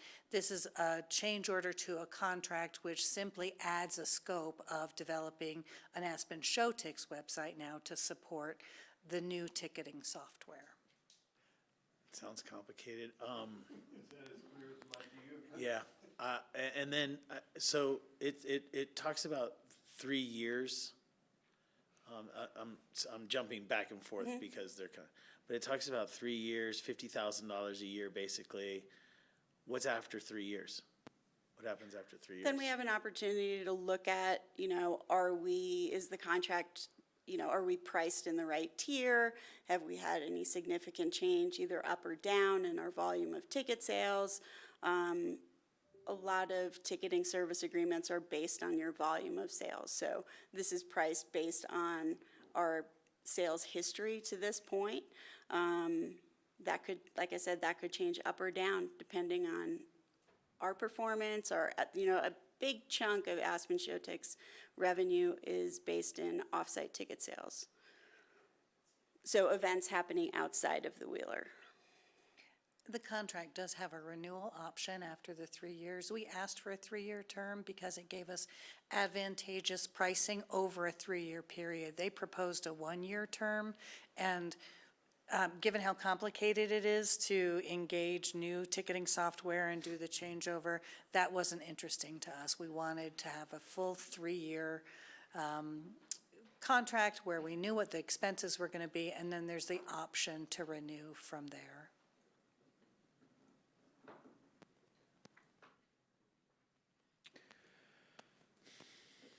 Well, I'm glad we have trusted professionals, because this doesn't make sense to me. I don't understand even why we have an Aspen Showtix versus a Wheeler Opera House, different websites. I don't understand. I have the same fears about software and contracts that go on. It sounds like after 3 years, we would probably re-up with them for another $50,000 or $60,000 a year at that time. It's an ongoing expense for us. Correct. Regardless of the vendor, regardless if it were Spectrix or we stayed with Audience View, which is our current ticketing software provider, that is always going to be an annual operating expense for the Wheeler for our box office ticketing software. The only time you would see another capital expense to build another website would be if we changed ticketing software vendors and they didn't have that integrated option. Trust me, we want to take care of this over the next 6 months, get both of these in place, and then we have confidence in both vendors that we're going to just be in the operating budget from then on, and it's going to be a huge improvement over our ticket buying experience and our ticket selling experience. Do you want a little bit more clarity on why we maintain two websites within the Wheeler? Sure. I can talk about it a little bit, I can talk about it more, but I can't do all the math right now. I have to trust you guys that this is the direction that we need to go. Sure. But this is like $250,000 to $300,000 over the next 3 years for websites, multiple websites, a new ticketing agency, and my concern is efficiency and financial responsibility. You know, we already run the Wheeler Opera House at a subsidized levels, and I just don't want to dig the hole deeper. I'm looking at ways that we make the Wheeler, is the word equitable in this? I don't know, but I just, this is a lot. This is a lot for things that we already have in place. So I'm struggling with it, but I trust you. Thank you. Thank you. And, you know, I would just say that the website development, which is required because the new ticketing software system does not have a built-in website with it, that is a one-time cost. That is the $60,000 for Clique Studios. It is a one-time cost. That work will also be done at the same level that our Wheeler website was redeveloped. The approval of the ticketing software contract, if we weren't coming to you to approve the contract for Spectrix over the next 3 years, we would be bringing a contract of equal cost to continue with Audience View, our previous vendor. This is an ongoing operating cost for the Wheeler. It is reasonable within the industry, and all of the advantages that this particular vendor brings us were compelling, and their ease of use for our patrons, their ease of use for our employees, and it really is a superior ticketing system than what we have frankly been struggling with over the last 10 years. Yeah, I mean, we were contracted with a different company, but this was a project that we looked to move forward to pre-COVID. Like, we were ready to go May pre-COVID. So, you know, a lot of time has passed, but it's been a long time coming to make these improvements. I think the overall end goal is, you know, for all the work, love, and care and stewardship that we have of the Wheeler as a building, we want the technology to match that, and we should, right? Like, we're in a place where people's ticket buying experience should be as seamless and efficient, right, and equitable, and accessible and excellent as the performances that they come to see in the beautiful building that they come to see it in. And we think this is a great solution for that. But, you know, we want to be on the cutting edge of technology when it comes to the Wheeler Opera House, because we feel like that's an expectation that our audience has. I just want to add one more thing here. For the next 3 years, you have built in for the ticketing software. You know, when changes come on the ticketing software, I want to make sure that it doesn't change the interface on the website. So that that hook and that link is always going to be that one-time expense, Nicole, you're talking about, and Lisa. So we don't have to go back and say, oh, the ticketing software changed, so now we have to change the link with our website. So let's make sure that if there are changes in the ticketing software, that it doesn't change that interface. There's no one that wants to stay with this new ticketing vendor as long as possible than all of our Wheeler staff. It is a huge project. Yeah. Thank you, guys. Thank you. Thank you.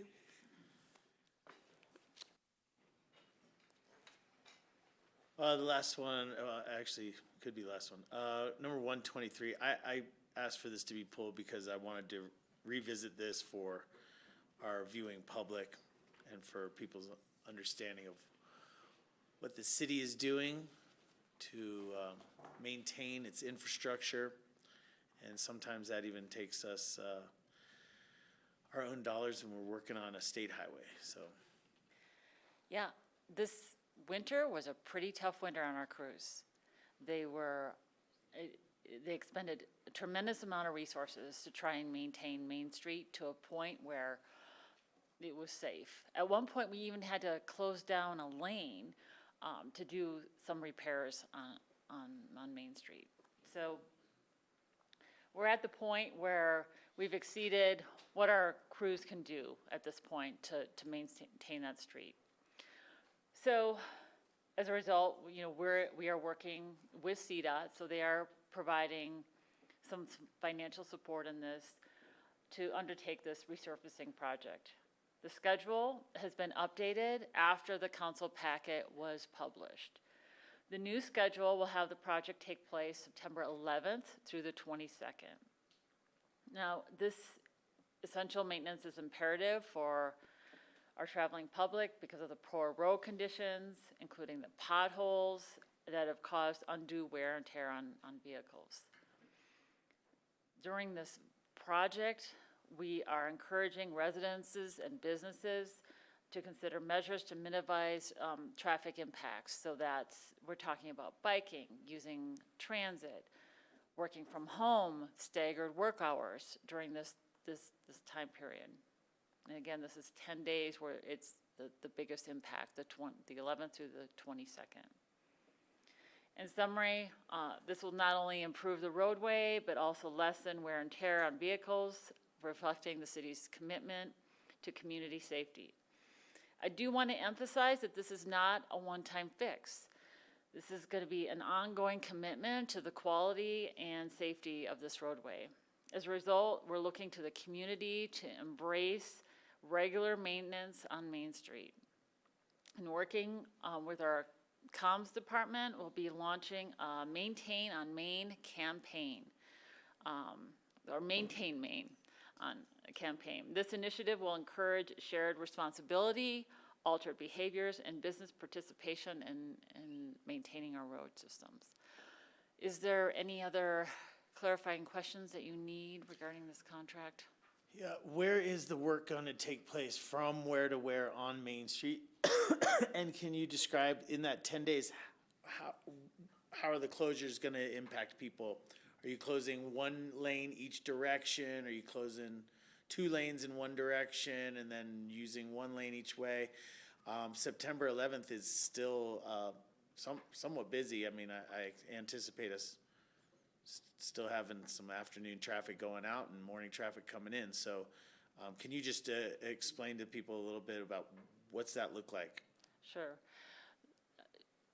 Yes, there's going to be traffic during this time period, although it is less than what we see in July and August. So there's some, you know, relief there, but the project will be the entire Main Street corridor, starting from 7th and Hallam, going all the way to Original and Cooper. So the entire stretch of Main Street. The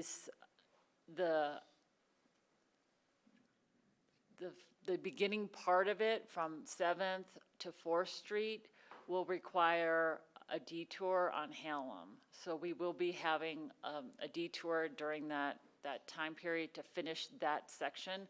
It's a short time period for that part. It'll be 5 days at most. We expect it to be less than 5 days for that Hallam detour. From there, traffic's gonna flip from one side. We're gonna focus on one side, the south side or the north side. I don't have the details of which side we're gonna start first, but we're gonna flip. So they're gonna work on half of Main Street, and traffic will be on the other half while they're working on one half of the street. And then it will flip when they need to work on the other half of Main Street. So this will be 1 lane in, 1 lane out, but we are going to maintain a bus lane to give priority to transit during this time. Anybody else? Questions? I see Bill, you have a hand up? Yeah, thanks so much. Thanks, Trish. A few questions. One, you talked about maintain Main Street, or I forget the terminology you used, but a regular maintenance on Main Street. Assuming that we have similar winter conditions each winter that we had last winter, how long should we expect the current maintenance to last? We would expect this to last 2 to 3 years on on these repairs. We're not repairing all of Main Street. We're only doing the most critical sections of Main Street. So there's still areas of Main Street that we don't have much asphalt pavement depth. For example, on our local streets, we have an average of 4 inches of asphalt depth. On sections of Main Street, we have an inch, maybe an inch and a half. So we would expect, even though these repairs will last a few years, there are other areas of Main Street that we're not repairing at this time that we expect to deteriorate. Okay, thanks. Could you describe what's happening between 7th and 4th that requires the full closure and detour versus what's happening elsewhere?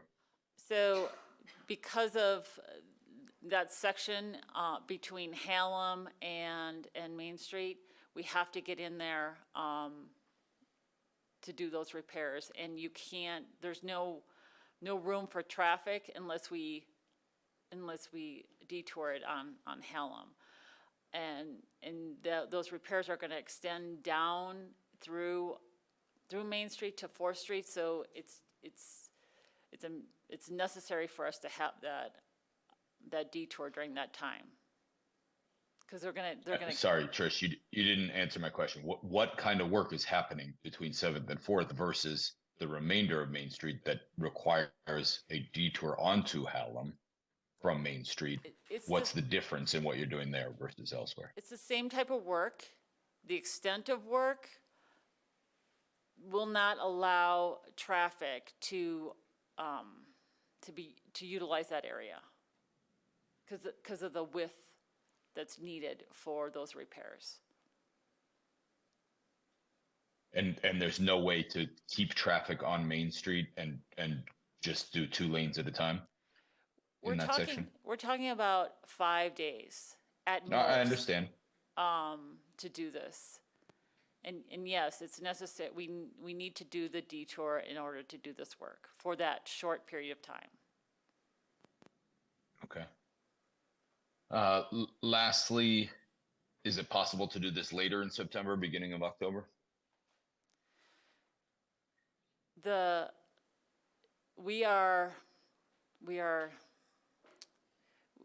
We're dependent on the asphalt and the paving companies, and we are very lucky even to do this. I was shocked they were even able to do this part. They are so busy in the fall because everybody is doing their projects in the fall, and this amount of work is not very much to them, and so we're very grateful and fortunate that they were able to do this work and so we got to take what they're going to give us as far as when they can come. Got it. And to be clear, I'm supportive of fixing up Main Street and even at partial city cost. I lied. I have one more question. How much more would it cost if we were to put I think you talked about 4 inches of pavement depth that you have on certain city streets versus 1.5 inches in some cases on Main Street. What would it cost, ballpark, to get Main Street to 4 inches of pavement? So what we're doing right now is 2 inches. So for this part of it, you're talking about removing subbase and going in at least double just for this, if not more, to get the right subbase in. And we're not doing all of Main Street, so we're talking about millions here to get it to 4 inches. Let me Thank you, Trish. jump in. To be clear, what we're doing is a repair. First of all, this asset belongs to the state of Colorado, not the city of Aspen. This isn't CDOT. This isn't us augmenting CDOT's project. We've taken charge to make sure it gets done, and CDOT is augmenting us on this project. But what really needs to be done with Main Street is a complete rebuild, which is many millions of dollars.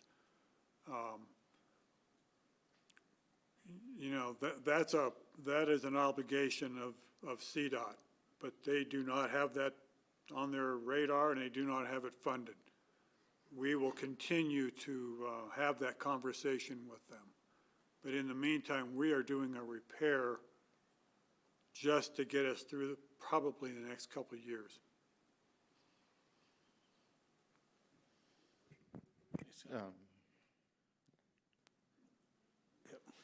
Ward and then Sam.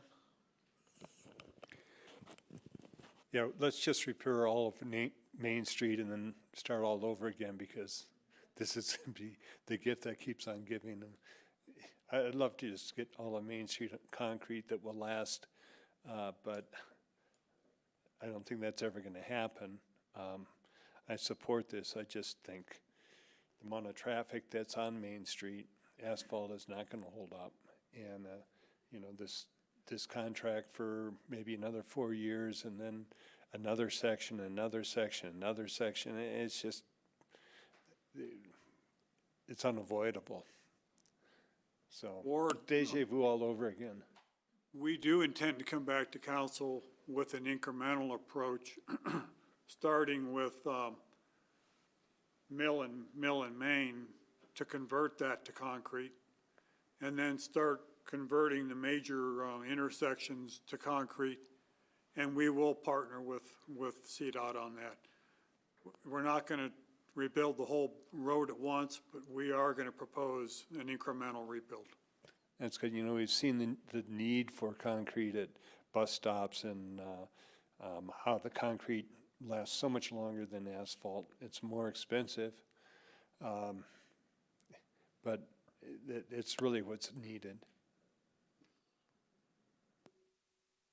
Yeah, and I was just going to everyone else's comment, I was going to say, given the circumstances, does this feel like the most that we can do at this time? Or should we be doing more, is really the question that I was wondering right now.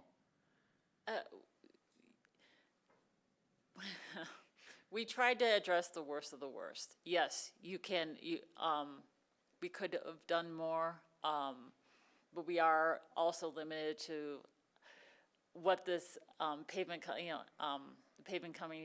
is willing to do at this time, and how much asphalt they're willing to. So, yeah, it could have been more, but. But given the circumstances, is the most we can do, it sounds like. Yes. Yeah. No, I just wanted to ask that just because after going through last winter with all the potholes that everyone saw, even if it was the state's responsibility, it still looks bad on us. And it's always nice when we can make tangible difference in people's lives and have the roads actually be something that's not going to destroy our vehicles and keep traffic going. So I think this is a great project, and it sounds wonderful that we're going to start chipping away at the issue underneath and maybe go towards concrete. So this is what city government's for, so I'm happy to hear it. Thank you. Thanks a lot. Appreciate it. I hope the public appreciates that information.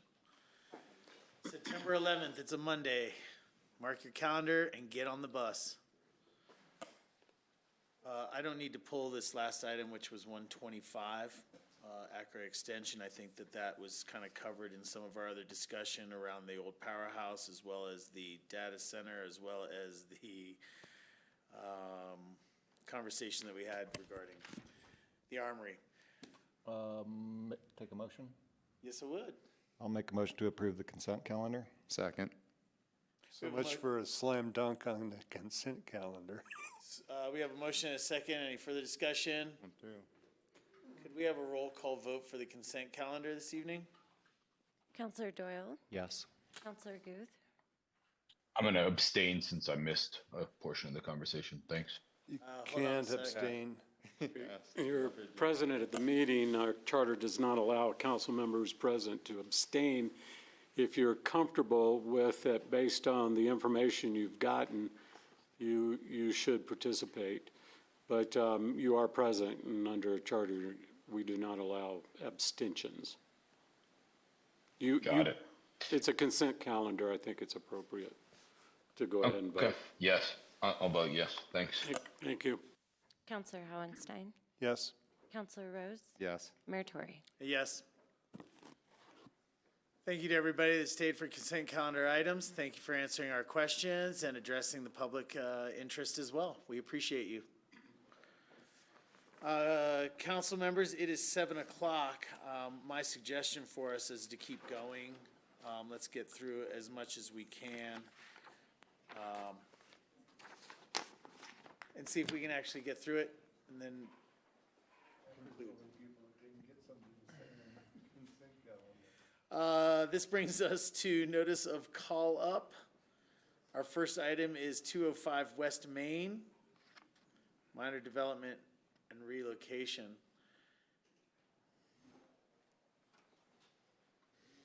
Hello. Take me just a second here.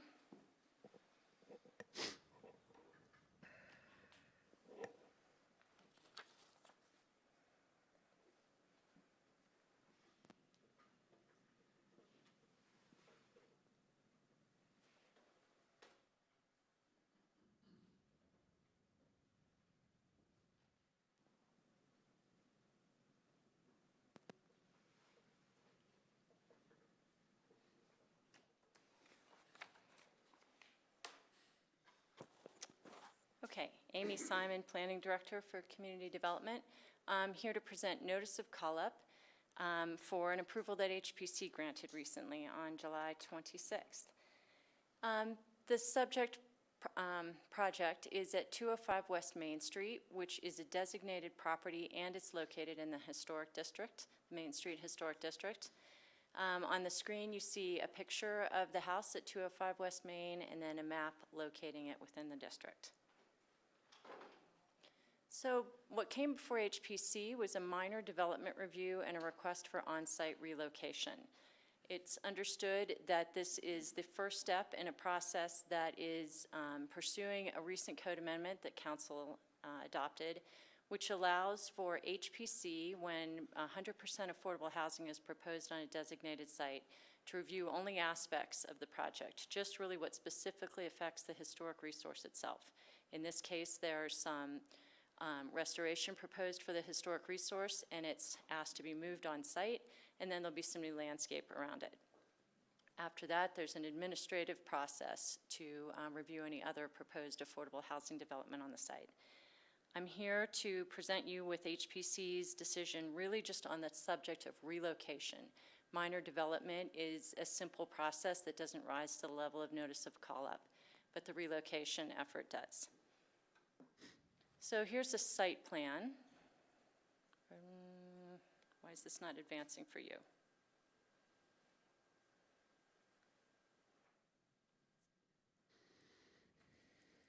Sorry, need a little bit of assist here.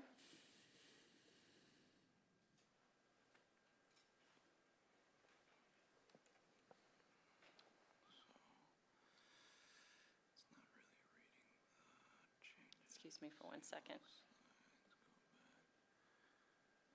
Seems to be sharing different pages. This is where it's at.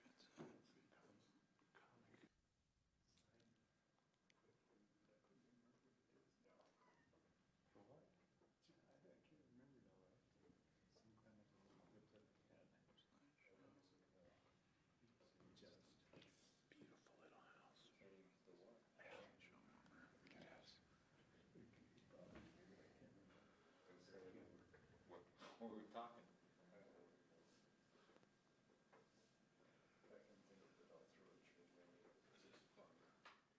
Make sure it lands, so.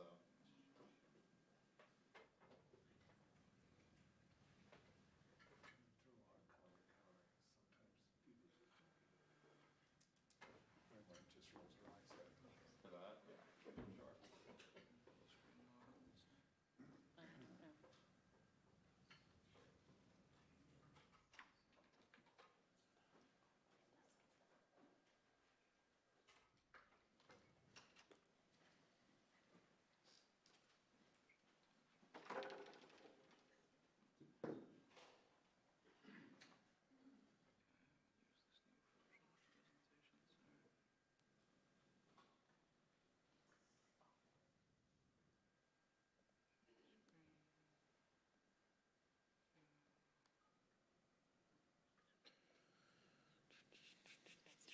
so much. Sorry about that. I managed to have myself on exactly the wrong screen. Okay, so here's the first slide that I showed you with a picture of the historic building and the site, or the location in the neighborhood. And here are the two review processes that were in front of HPC. As I mentioned, relocation is the only one that's subject to notice of call-up. And this is a site plan that was represented to HPC. So what they focused on was entirely the treatment of the historic resource, which is the white representation in that top right corner. So the historic resource was moved to this property. It was built over near the Red Brick School, kind of right at the pathway where you can cut down to Clark's Market. It was moved to this site by a family who continued to own it until just a few years ago. In the 1940s. Once they had moved it to this property, they made a few additions and then otherwise just maintained it as is. So HPC was asked to consider a relocation on the property. It's a very typical review process that HPC considers. Sometimes buildings, historic buildings, are lifted up and a basement or a better foundation is built directly below it and it's set right back where it was. Sometimes historic resources are shifted on a site. For various reasons, which I'll discuss in a moment. This site plan represented to HPC where the home was proposed to be positioned. It represented the landscaping that might be developed around the building and the pathway that would access it from Main Street. And then it very conceptually represented where new affordable housing development might go in the future. HPC wasn't presented with any images for that development. We have not received an application. It cannot proceed until we're finished with this process. The site plan further goes on to show, just for your information, right now there's pull-in parking along the side street there on Garmisch that will be eliminated and replaced with more traditional planting and a better sidewalk condition. And there would be parking off of the alley for any affordable housing developed in the future. So when HPC considers relocation, there's a whole list of things that they have to find are met in order to grant approval. The first set of criteria, and I'm not showing them all on the screen, but they are in your packet, are that HPC has to consider whether maybe the historic resource or maybe the property in question doesn't contribute to the character of the historic district. So in a district, you have some sites that are historic and some that are infill construction, and HPC reviews it all to maintain a consistent character. So maybe someone would be asking to move a non-historic building. We'd find that criteria that it doesn't affect the district might be met. Not the case here.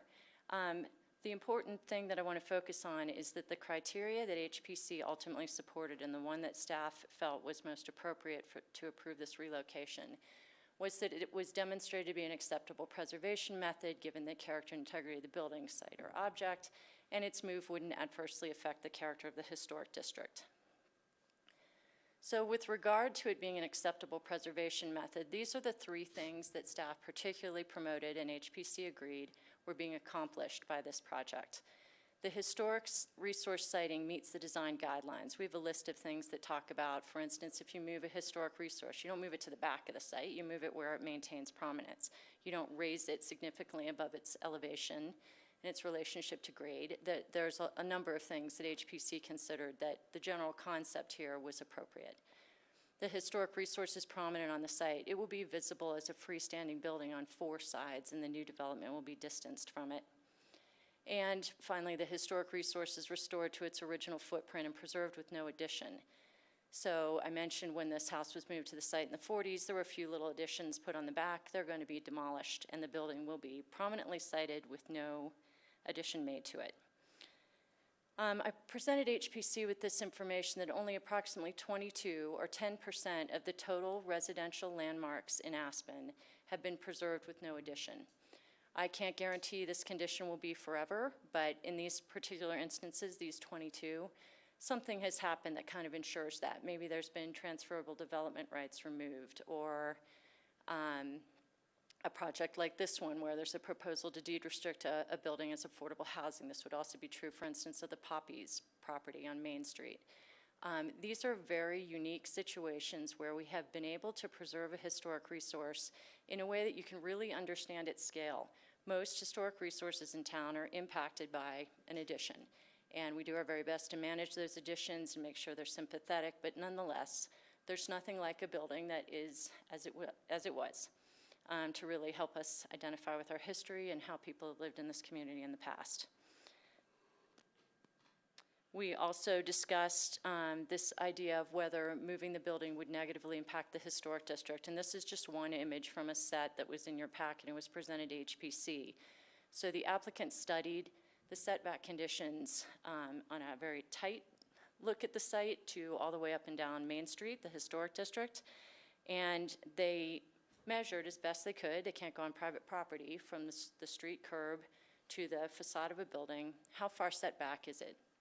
Mapped that and came up with a average setback. And of course, we have lots of variety on Main Street with different uses, lodges, homes, offices, things like that.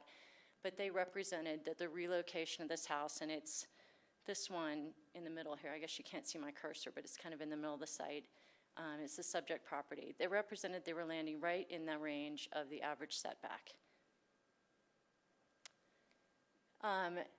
In your packet tonight, I've provided you with the staff memo and the HPC resolution, the minutes from the 3 meetings that they held. This was a difficult discussion. There was public input. And the focus really was this matter of the setback condition. How far forward and how far to the east should the building be located and still meet our expectations for treatment of historic resources? HPC approved this application by a 4-3 vote. They had a number of conditions that are really related to how the building will be restored and how the landscape will be managed. With that, staff would answer any questions, but we do recommend that you uphold their decision. Thanks, Amy. John? Quick question. I'm not clear on this, and I think the public would benefit from knowing. The Victorian home is going to be a free market home? No, the entire property is to be redeveloped as 100% affordable housing. So we don't have plans for the whole project. We have been told that the historic resource will have 2 affordable housing units in it. Okay, thanks. If it's appropriate to ask, I was wondering, this is the first HPC approval of this kind under the new ordinance, and I'm wondering how this new ordinance made this approval possible where it might not have beforehand? Sure. In the past, HPC has had responsibility for the review of the entire development. For instance, using the former Poppy's restaurant site as an example, it's a historic site. HPC approved relocation of that Victorian on the site, stripping it back to its original form and improving 2 new homes or 2 new structures next to it. So they looked at every aspect of that. The code amendment focused HPC's purview on exactly how the historic resource was impacted. And then it set a bunch of conditions that if they were met, the project could go forward with a staff level review. Some of those conditions are that the resource has to be completely freestanding, that new construction has to be distanced from it by at least 10 feet on all sides, that the new construction has to have an architectural relationship to the historic. And all of that is to be managed through a process that happens at the staff level.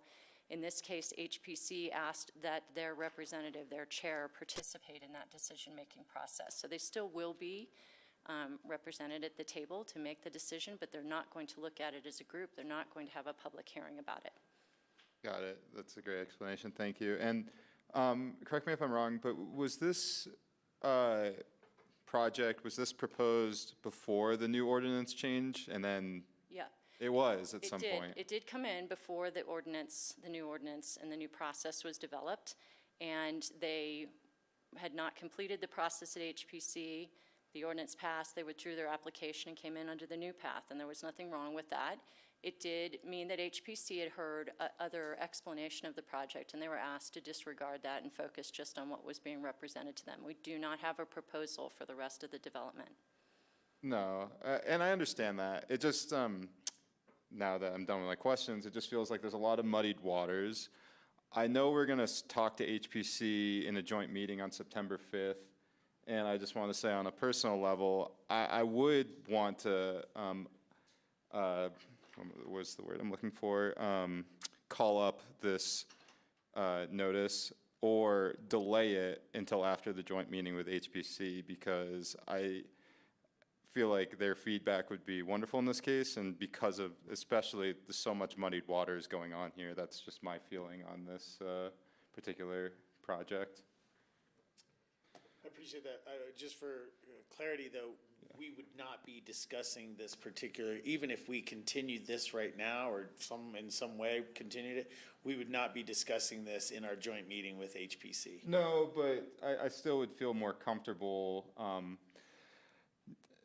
upholding a project of an HPC decision where the developer waited until after the new ordinance was put in place. Like, outside of just this project, I really want a really thorough discussion of the new ordinance, which is, I believe, the reason why we're having that HPC work session in the first place. From my understanding, that's why they pushed to have that meeting with us. I don't think so. They've been asking for a meeting for a while. It was on a lot of different topics, not the latest ordinance. I guess anecdotally, was my understanding from some HPC members. And yeah, once again, regardless of that, if it's not delay, I would still want to call up this one personally for the reasons I just mentioned. Okay. John? I don't really see the waters as being muddy. The reason we proposed this new ordinance was so we could expedite employee housing options and make them get built faster. So I don't know, my comments about this is I really respect what the HPC does and what they stand for. I think this is a really cool example of, most of the homes we see in the West End with a historic component, they don't stand separately from the addition. There's a breezeway usually, and then there's something much larger behind the historic component. So I see this as pretty much more of the same in the West End. Main Street is part of the West End, in my opinion, and I think everybody's doing their job quite well here.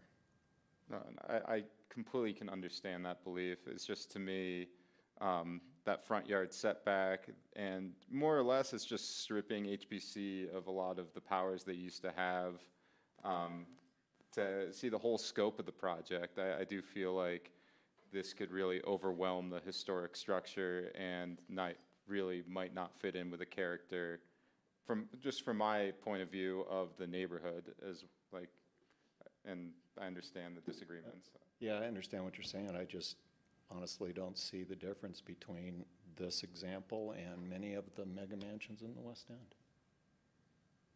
Thanks. Ward? Yeah, I'd like to add a little context to this discussion, because I think this is really relates to the changes in the land use code as a result of the moratorium. And the council had a number of public meetings where public participation and comment was allowed. The discussion was, how can we get what we want instead of what we don't want?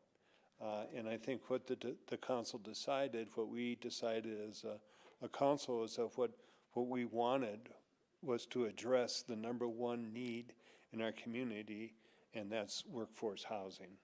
And that we allowed in the land use code for 100% affordable to have, in essence, upzoning, because we felt that was the greatest need in our community. I know it's the HPC members, as you read the minutes from the meetings, a number of them are disappointed with the changes, but I have to point out that the land use code takes precedent over HPC, because the land use code is what HPC has to base their decisions on. Our charge tonight is just on the location of the historic asset. It's not a public hearing.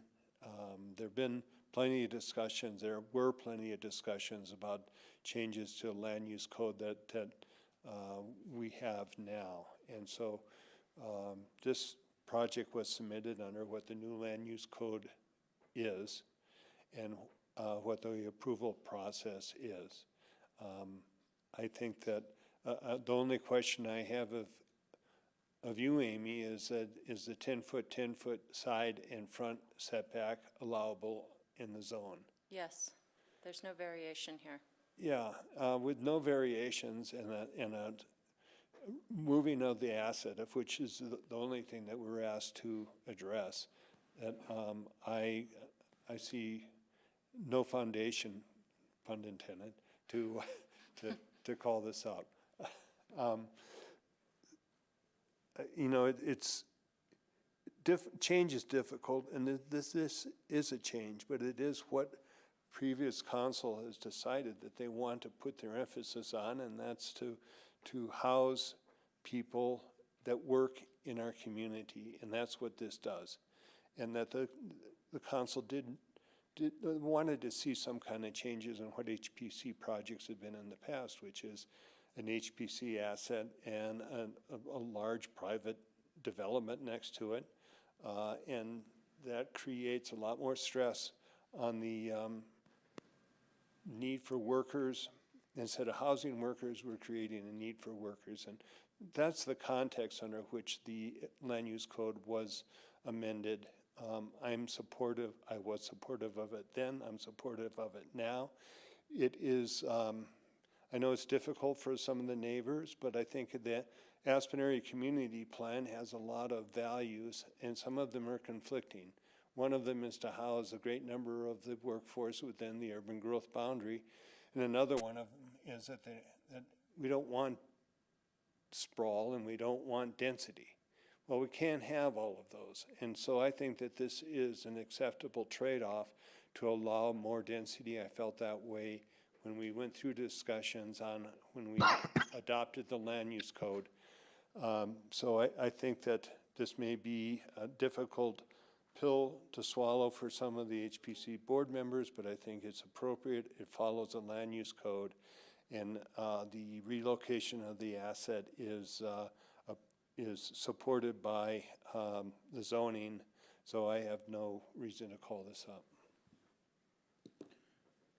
And I'd like to point out again that it already has been moved once. Bill? Thanks, Tori. Thank you, Amy, for the presentation. As Amy knows, and some of you may know, I'm particularly passionate about Aspen's Victorians and have been involved with restoring and redeveloping many of them. And so I spent a lot of time on this. I thought about it a lot. I spoke to multiple members of the current HPC board to understand their evaluations and their positions on this. And my synopsis is that the amendments that were passed during the moratorium to the land use code have created this pathway, as Amy explained so nicely. And this project is rightfully pursuing this pathway that has been created, this expedited pathway for affordable housing projects. I think that there could be some real negative consequences. I don't know yet. We will see on this project whether how it turns out, because we don't know what's being presented for the new structures on this particular site. So I can't judge that. Of course, no one can, and that's part of what has given HPC so much heartburn on this particular project. But it's very possible that what is approved there is overwhelming to the historic resource and out of character with the historic characters of the neighborhood, characteristics of the neighborhood. So those concerns remain with me, but I don't think that it's fair to call up this project because the applicant is pursuing the path that has been laid out in front of them. And to be fair to them and to be fair to HPC, they're playing by the rules of the game as they are written today.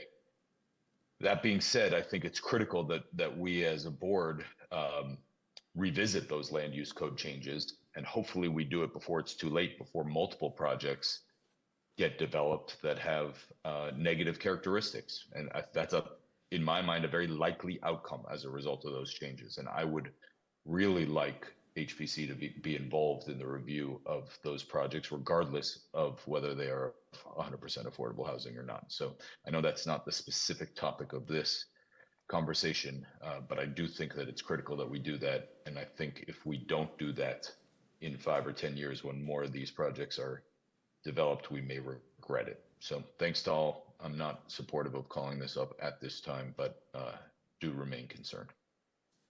Thanks, Bill. Amy, 2 questions for you. One, with if this is to receive approval here, that locks in the 100% affordable housing on this site? Yes, they cannot move forward with what HPC has approved unless it is part of this 100% affordable housing development. And then will the, would ensuing structures also come back to HPC for review? No, the new detached structures have to meet a number of very specific criteria, as I ran through before, about being separated from the historic resource. There are design review guidelines about compatibility, form, shape, relationship to the historic resource, but that decision will be made by staff in advisement with the chair of the HPC, and I can assure you we're going to look at it very carefully. We care about it. It's just simply reducing the number of people that are involved in the decision and the process and expediting it in the name of creating affordable housing. Thank you. Sam, earlier you were in support. Did you want to make a motion for call-up, or you've heard kind of input from your fellow council members at this time? I've definitely heard the input, and yeah, I just think it's, I think there might be some negative consequences. I guess the hard part for me is, like, I don't like fully believe in like NIMBYism, but I always want to treat others the way they'd want to be treated, and I think it's unfortunate we took away some powers from HPC to make projects like this happen, because I don't think it would have gotten approved under the old ordinance, and I feel like under the old ordinance it would create a lot more compromise. But those are my comments, and I have no interest in making a motion. I'll just let it be. Thank you for that. I'm not hearing any motion for call-up on this item. Thank you. Thank you. Our next notice of call-up is for 420 East Durant Avenue.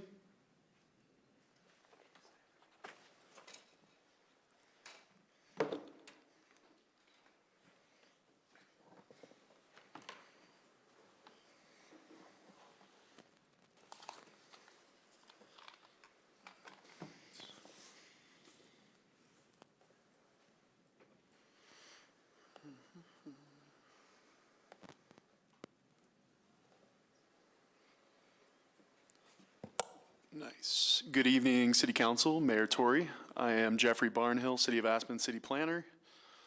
There it is.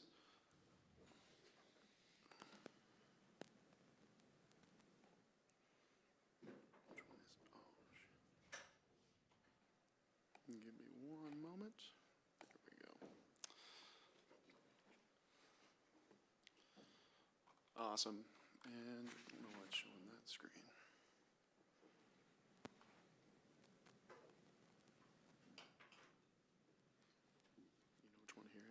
Did this happen to you as well? Yeah. While we're getting that sorted, this is going to be for 420 East Durant Avenue. That is Ruby Park Transit Center. And this project is for notice of call-up to City Council.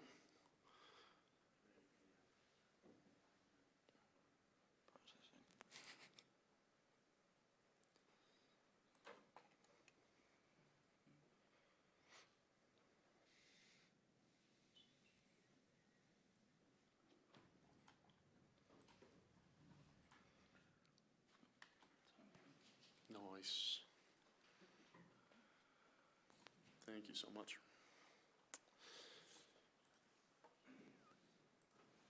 All right, so to give you guys a little bit of background on this, planned development minor amendment to a detailed review approval, that is not subject to call-up. That was part of the request that went before HPC. And then the commercial design review on this project also went to HPC, and that is subject to call-up today. And as you can see, there's a site map just there. So on this site plan, you can see that this project will be installing 3 separate electric charging stations for electric buses. The applicant wishes to only construct one of these at this moment, and that is the one, if you're looking to the north, that is the one on the left there, and it is to the north on the off the alley there. But they wanted to memorialize the locations of all 3 charging locations.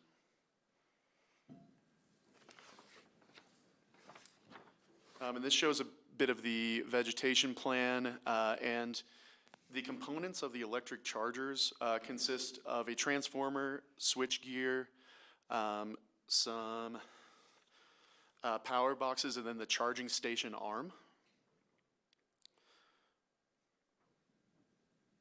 And then here was a representation of the charging arm and the power stations associated with that. And the proposal to memorialize the locations of the charging stations and the construction of one of the charging stations was reviewed by HPC on July 12th. They did have one condition of approval with this, and that was that they would like a sample of the cladding material on the charger arms representing the proposed finish, and that was to be reviewed and approved by HPC staff, and that will be a matte finish, we have heard from them now, so it will not be reflective. And staff recommends that City Council uphold HPC's decision as reflected in HPC Resolution 7, Series of 2023. Happy to take any questions and address anything. And just a reminder, this was for commercial design review, this call-up. John? Okay, so one is proposed to be installed soon. When are the other 2 going in? So they have the funding for one currently. I'm not entirely sure on the timeline for the other 2. And question number 2, do we have space for more chargers for our buses at Ruby Park? 2 more. I'm not sure. Okay. I mean, I see parking spaces for 4 buses in the Answer is alley. no. No? Okay. After 3. After 3. Bill? Thanks. I'm just curious, Jeffrey, I don't know if you have the answer or not, but how long does it take to charge a bus, assuming that it's more or less empty? I'll let Scott take this one. It's somewhere between an hour and 8 hours. Is that right, Pete?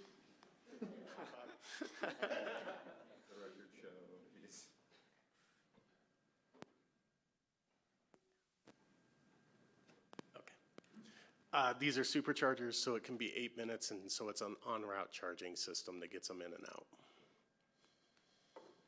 So a full charge in 8 minutes for a bus? And under current ideal conditions, obviously weather and cold does impact that a little bit. What is this, 350 kilowatts or more? What is I think it was 600, and I don't know. I'll get you that information, Bill, if that's important. It's a No, high. I'm just curious. I'm generally fine with this. Yeah, Just I think curious. it's 600. I think what I don't want is a scenario where we're putting this here out of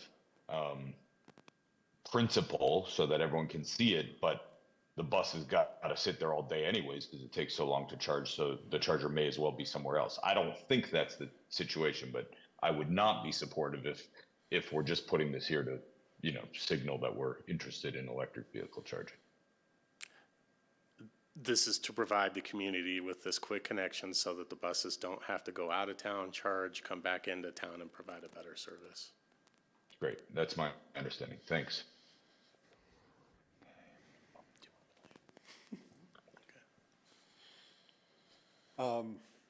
Question or 2. This is not just for buses that RAFTA intends on purchasing. It's for buses that are already in the inventory and being actively used on this city circulator. That is correct. Okay, and just for clarification, that the buses now cannot hold a charge long enough for a full day of service. They do have to go back. There is a time period where they do go back during midday. I can get all that data of how the operations work if you're interested in exactly how the bus movements work and how they charge them. Well, I know that this project has been proposed by RAFTA for a couple, 3 years maybe. And so I've gone through this information previously. And my comments are more for the public record than for clarification. This is not virtual signaling. It is necessary for the buses to be, the battery electric buses to be used throughout the day. And there have been some questions about lithium batteries on the flyer buses exploding. Have the batteries on the RAFTA buses been replaced? Do you know?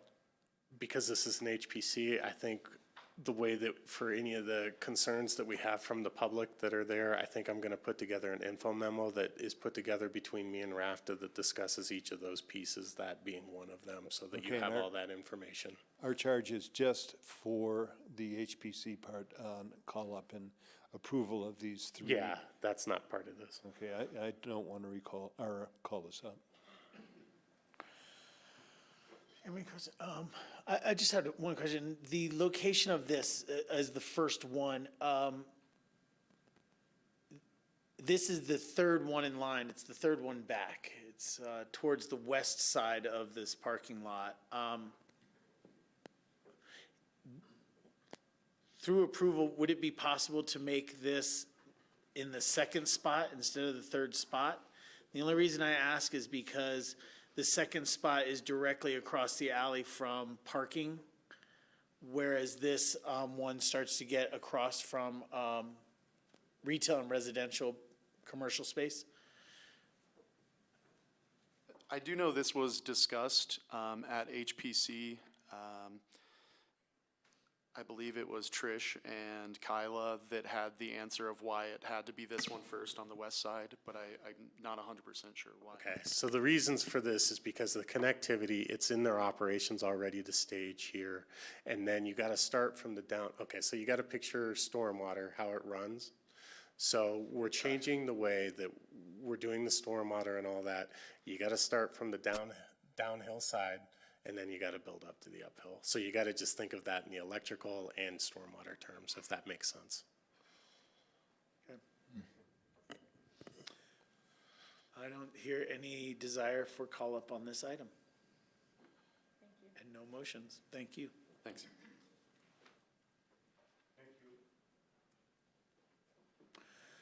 Guys, it is 7:45. We have got a bit of agenda left. We have first reading of ordinances, which is one. We have a public hearing on ordinance 13, and then we have 2 more discussion items. Would counselors prefer a break at this time? We can take a 20-minute dinner break. We probably have another hour of material here. Sounds good. Everyone in the crowd is with it. Yeah, they're with us. All right, well, I'm just gonna make a call then. Let's make it a quicker one. Let's call it 20 minutes. We'll be back here at 5 minutes after the hour.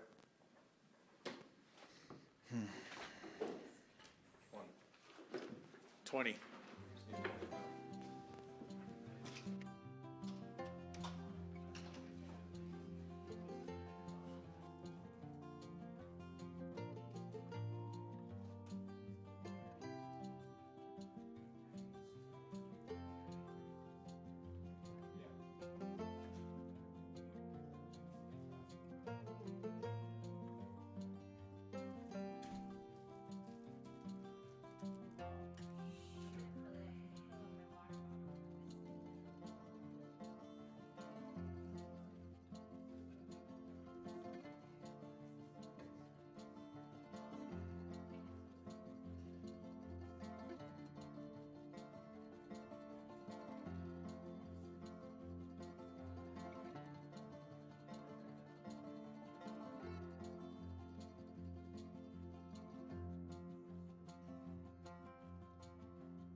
Welcome back, everybody. We are just coming back from a quick recess in our regularly scheduled meeting. This is August 22nd, 2023. We are down through our agenda to first readings this evening, and this one is ordinance number 12, first reading of the outdoor lighting code.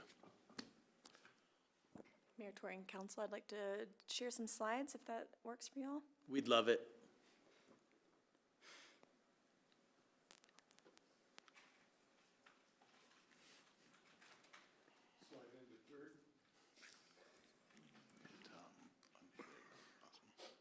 Head first. Okay. Mayor Tory and Council, thank you for your time this evening. For the record, Ben Anderson with Community Development. Sitting here at the table with me is Haley Hart and Sophie Varga, planners in our department. And we are a part of a team working with our consultants, Clanton and Associates, who have been working over the last couple of years to carry out some significant updates that are proposed to our outdoor lighting code. This is first reading this evening. Ordinance 12, has been in, is related to land use code that's been in what's called our miscellaneous section of the code for a long time. We are proposing that it goes under a new section, 26512, simply just a kind of an organizational change. And I will also just say, and I had a brief conversation with the mayor prior to the beginning of our discussion this evening. We had policy resolution with the previous council earlier this spring, and at that time, we did talk extensively about the goals and kind of the outcomes we were searching for in the code. There was agreement with those at the time of the policy resolution, and we asked a question at the end, there's going to be a lot of work on this before we come back to see you, and would you prefer to have a work session, or would you prefer to have a more robust first reading discussion? We had prepared this evening's presentation for kind of a more robust first reading to kind of explain exactly the outcomes that was presented in your memo and in the materials that were presented in packet.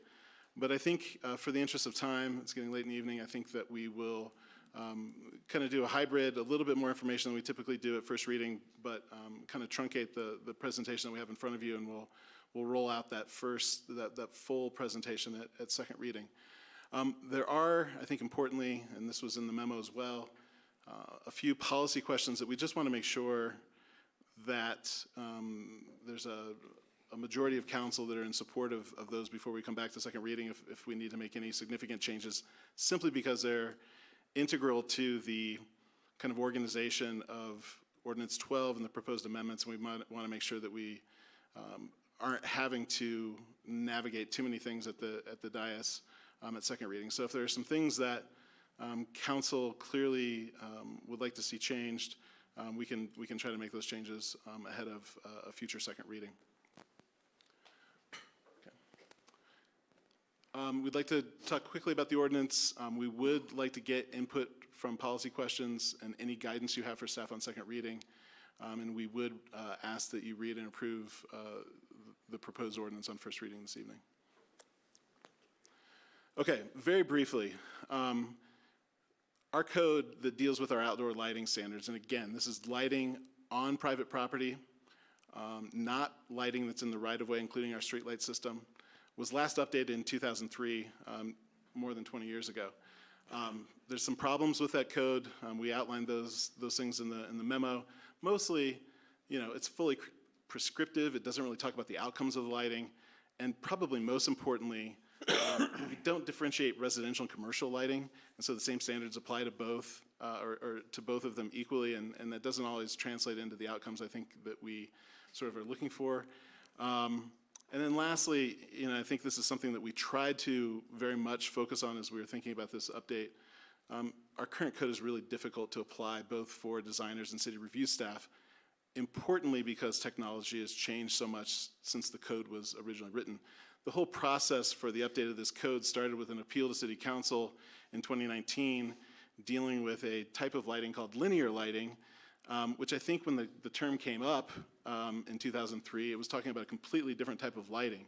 Now, there is this brand new LED, well, it's not brand new, it's been around now for at least 4 years because we had an installation of it then, but it's a relatively new LED lighting that comes in a strip, and so on a 5-foot strip you might have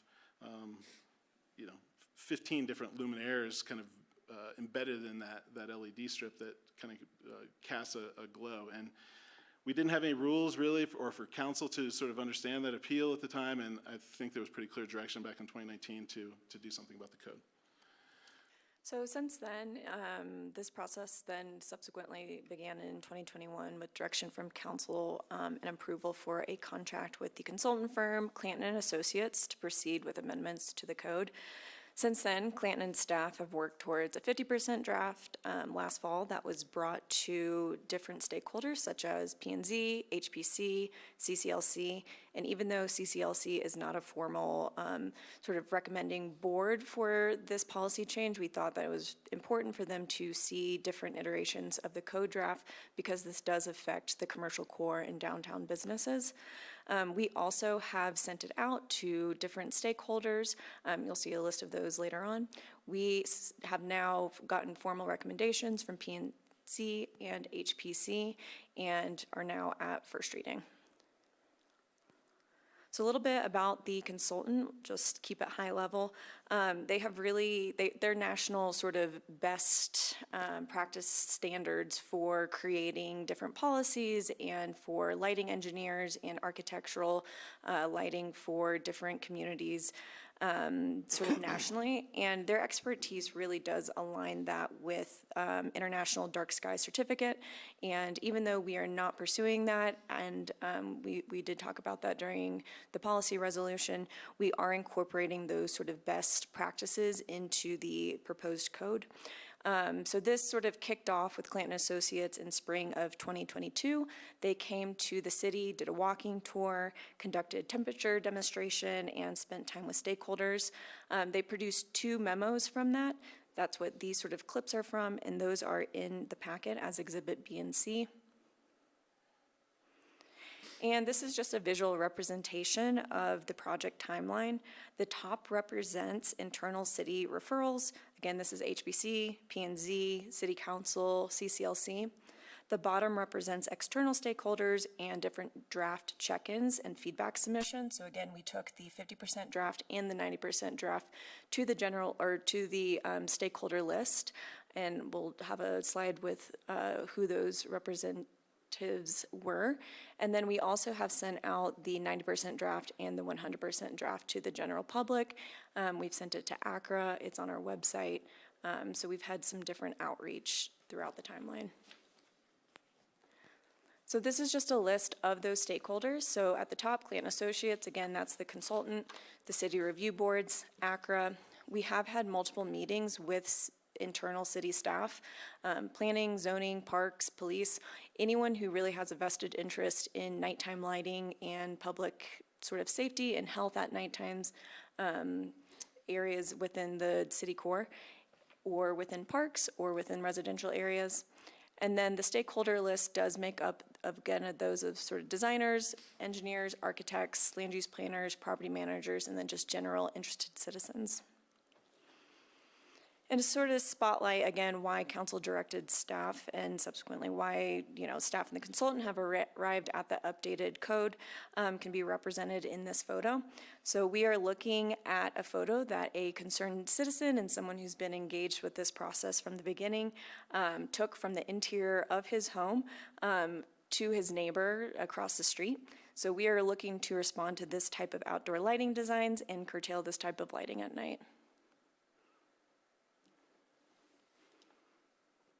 So with feedback and support from the consultants and stakeholders, the proposed draft includes proposed guiding principles for the updated lighting code. They include that all lighting at night should have an intended purpose. It should only be directed where it is needed and only be used when it's useful. It shouldn't be brighter than needed, and it should be a warm white light color temperature. We also worked with the consultant to draft proposed goals. The goals serve as the foundation for the code updates. Do you mind, real quickly, will you go back 2 slides? And then to the next one.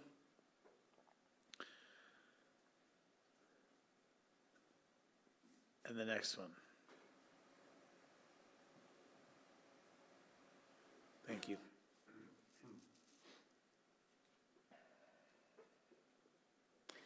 So using those principles and goals, we worked on updating the lighting code. Today, we have highlighted some of the overarching updated concepts. We touched on many of those during our presentation in February at policy resolution. And at this point, we've worked through many of the details. The first proposed major change is establishing lighting zones across the city. Having these zones enables us to differentiate between different areas of the city by use, commercial, residential, park, and establish different performance standards based off that primary use. Next, we've incorporated maximum lumen limits and regulating the quality of light. The current lighting code does not have standards regulating the amount of light spilling across property lines, and in the new code, we have introduced hours of curfew when trespassing light is regulated. We've also included in the proposed code the same hours of curfew for seasonal lighting. It also more clearly lays out allowances for enhancing historic architectural features. And we finally have proposed a 5-year legacy exemption period for fixtures, which provides everyone time to update their lighting. It is of note that as the code is currently written, the trespass and curfew regulations would immediately apply. And then one big aspect of the code that we spent a lot of time updated are the applicability and submission sections based off of feedback from staff and stakeholders. The new proposed code focuses on evaluating how a building or parcel is illuminated holistically rather than looking solely at the type of individual lights on the site. As drafted, the submission requirements depend on the scope proposed. So if someone proposes to replace a fixture, just that fixture needs to comply. If they're proposing to redevelop the entire property, then the entire property would need to comply.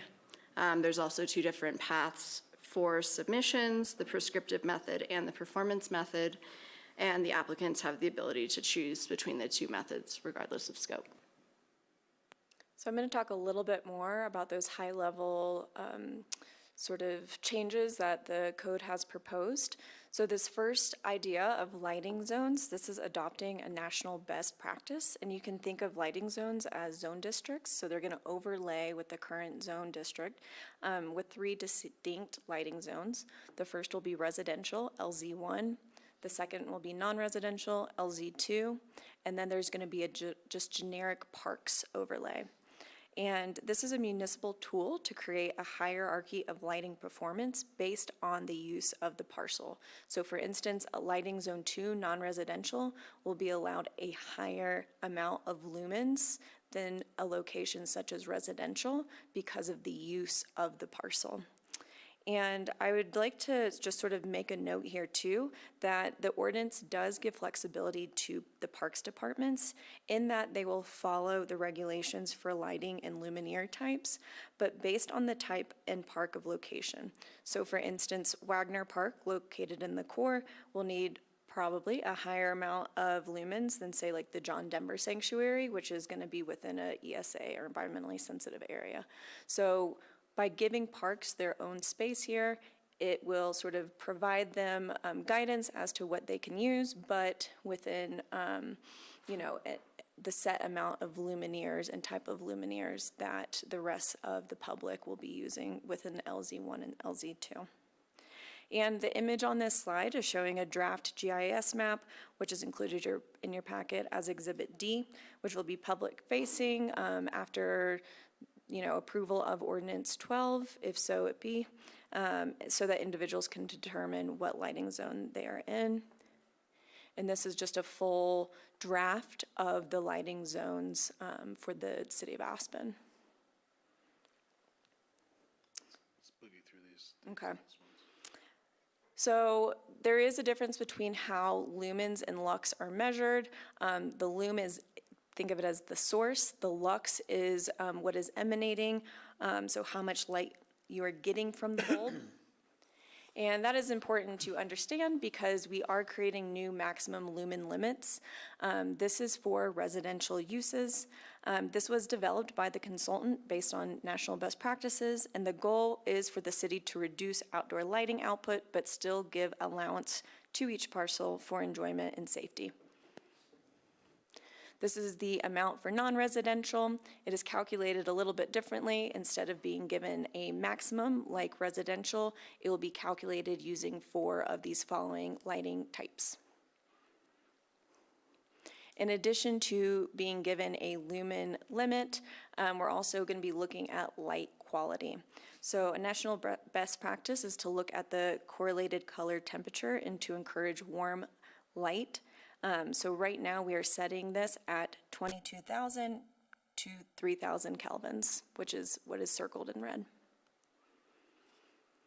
In addition, we are going to be looking at the type of fixtures, and there is preference for fully shielded lighting.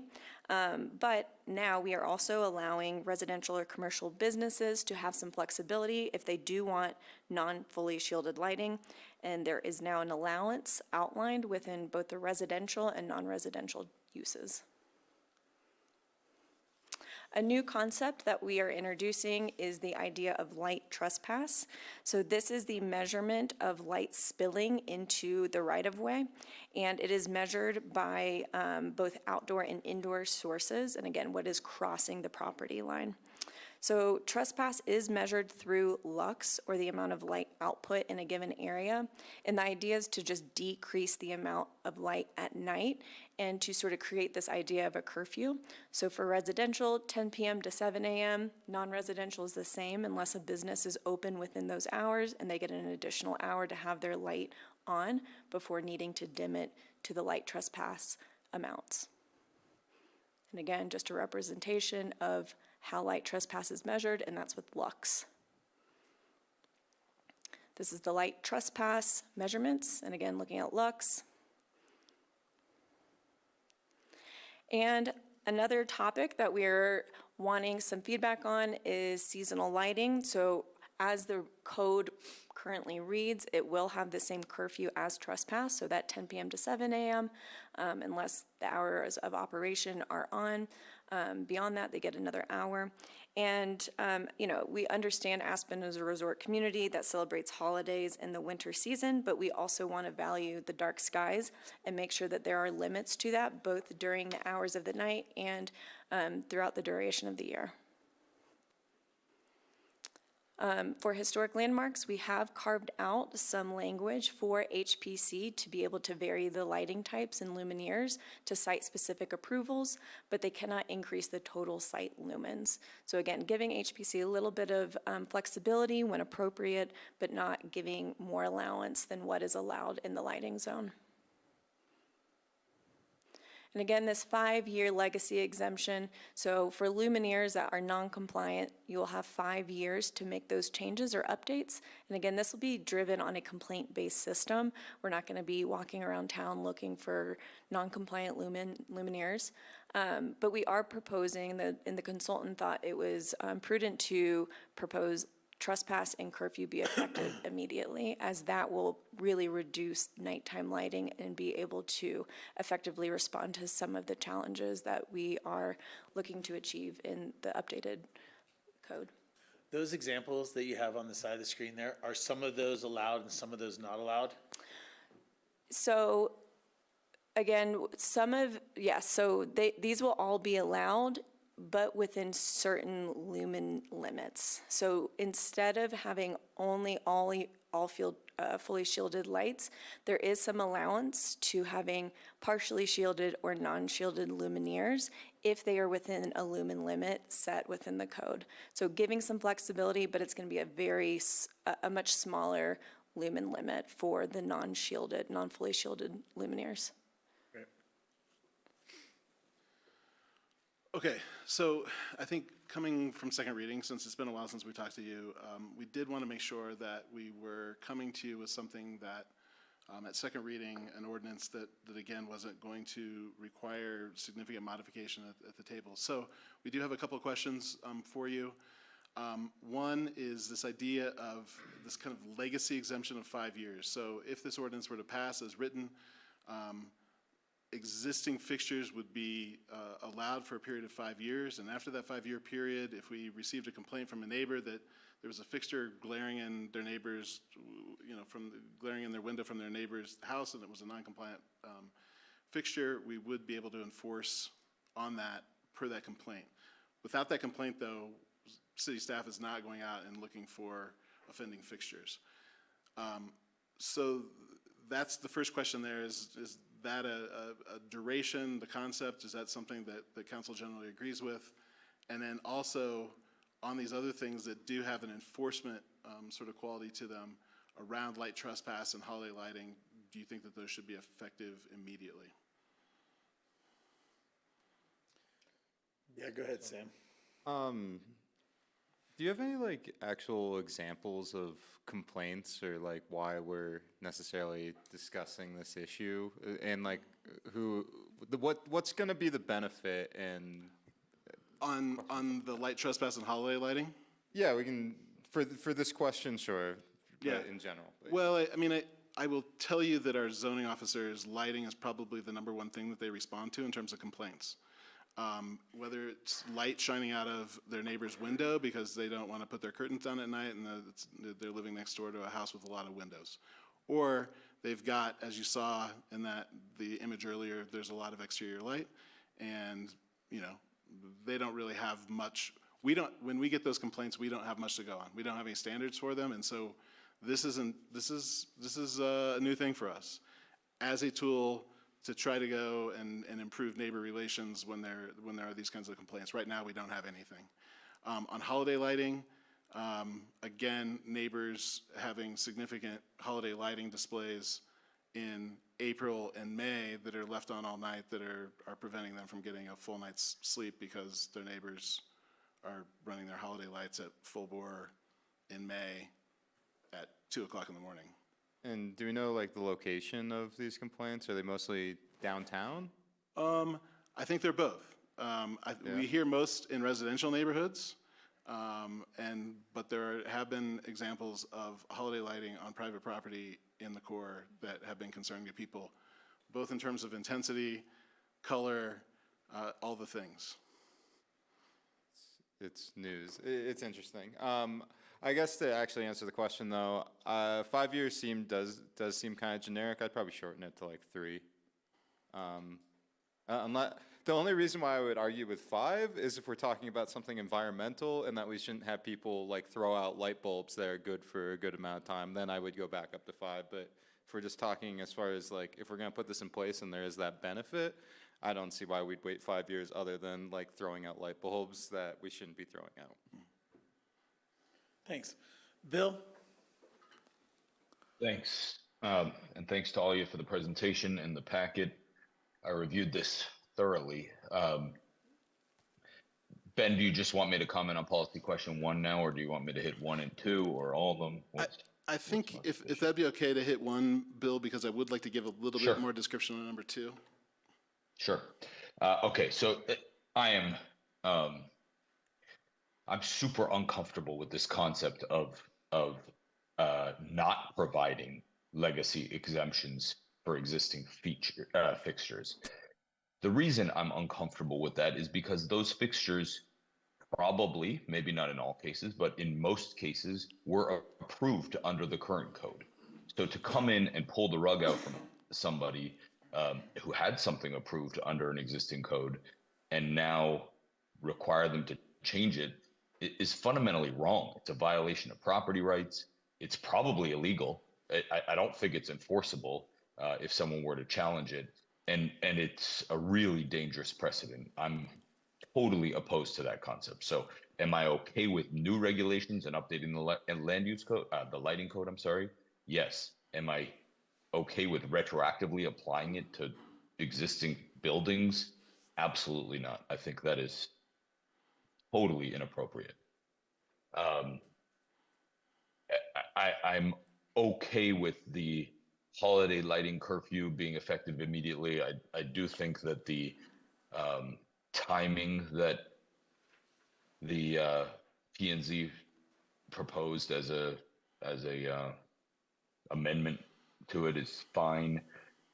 Lighting trespass, I can go more into this on my comments with number 2, but I don't believe in this concept of lighting trespass. I think it will be far too cumbersome and just continue to be built on over time. And what I mean by that is that I think it's kind of impossible to regulate the output of every single interior fixture. I'm not concerned with the exterior lighting regulations here.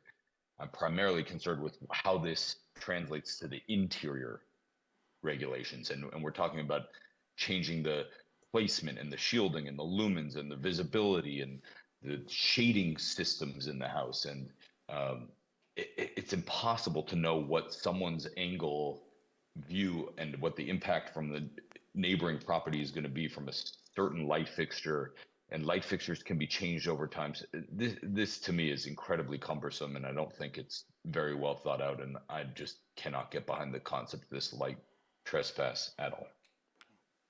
Thanks, Bill. Thanks. John, you want to weigh in on question 1? You know, I kind of agree with Sam as far as. I kind of agree with Sam as far as the 5-year period, but I feel you guys have a good reason for that. I'm all for this. Light trespass and holiday lighting effective immediately, yeah. Thanks. Ward? I feel I have to pass an anecdote along just for context so it doesn't get lost, is that Alice Rachel Sardi told me one time that she and Tom, when they started decorating that beautiful tree on the Sardi house, they did it with a step ladder. So it's 70 feet, 80 feet tall now. Yeah, I remember when this first, Sam, when this first came to council, and it was that picture showed a lot of lighting, and as I recall, it was across the river, that the neighbor was complaining about the light, and that we didn't have anything in the code, I think, to enforce. And so that's, I think, what was with the spawning for all of this. I think that the consultants did a wonderful job. I know light trespass has been brought up for many years, even in garages with lights on them and how they trespass into other people's property. And there's a slide in here of some downtown commercial with all the lights on. I think that the consultants have probably thought this through pretty well. I don't know how you enforce it, but your indications are that they're only enforced through complaints. So I'm comfortable with it. In the lighting curfews, I'm comfortable with that. I support that. I think there's a time limit where holiday lighting is allowed, and I think that's probably too long. That Christmas lights on the 4th of July shouldn't be allowed. But yeah, I agree with the 5-year period. I'm sensitive to what Bill says, but I think if it's all enforced by complaint, I think I can live with this. It's, about interior lighting, trespassing. Yeah, I can see Bill's point. I'm gonna grok that and marinate on that before second reading. I have no problem with you bringing the 5-year period forward for second reading. Do other communities have light trespass ordinances? Okay. Yes, so Clanton Associates did Fort Collins, and they have the same light trespass amounts, and that is actually directly from the International Model Ordinance for dark skies. So both light trespass amounts, Fort Collins and International Dark Skies, is what is currently proposed in ours.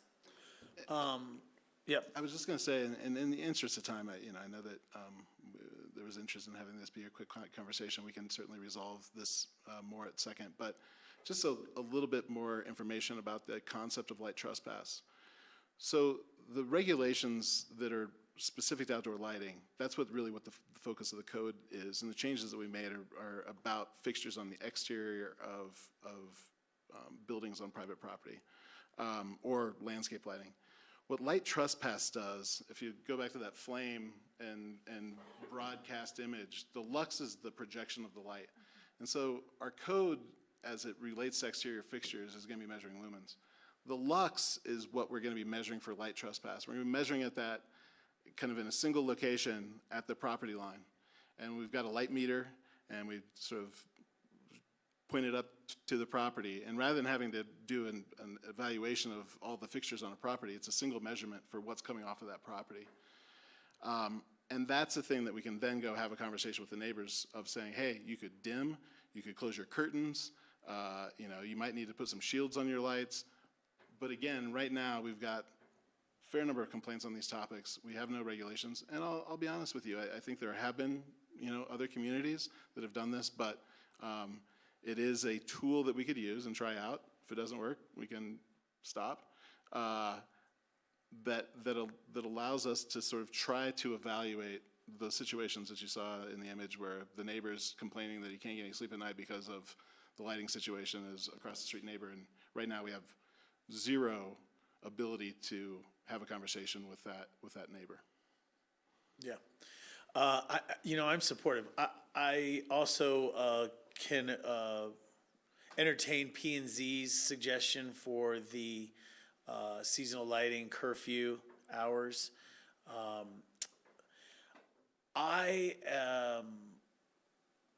I'm very supportive of the work that we're doing here. I agree with some of the statements that I've read or some of what Bill is saying about application of this and integration of it.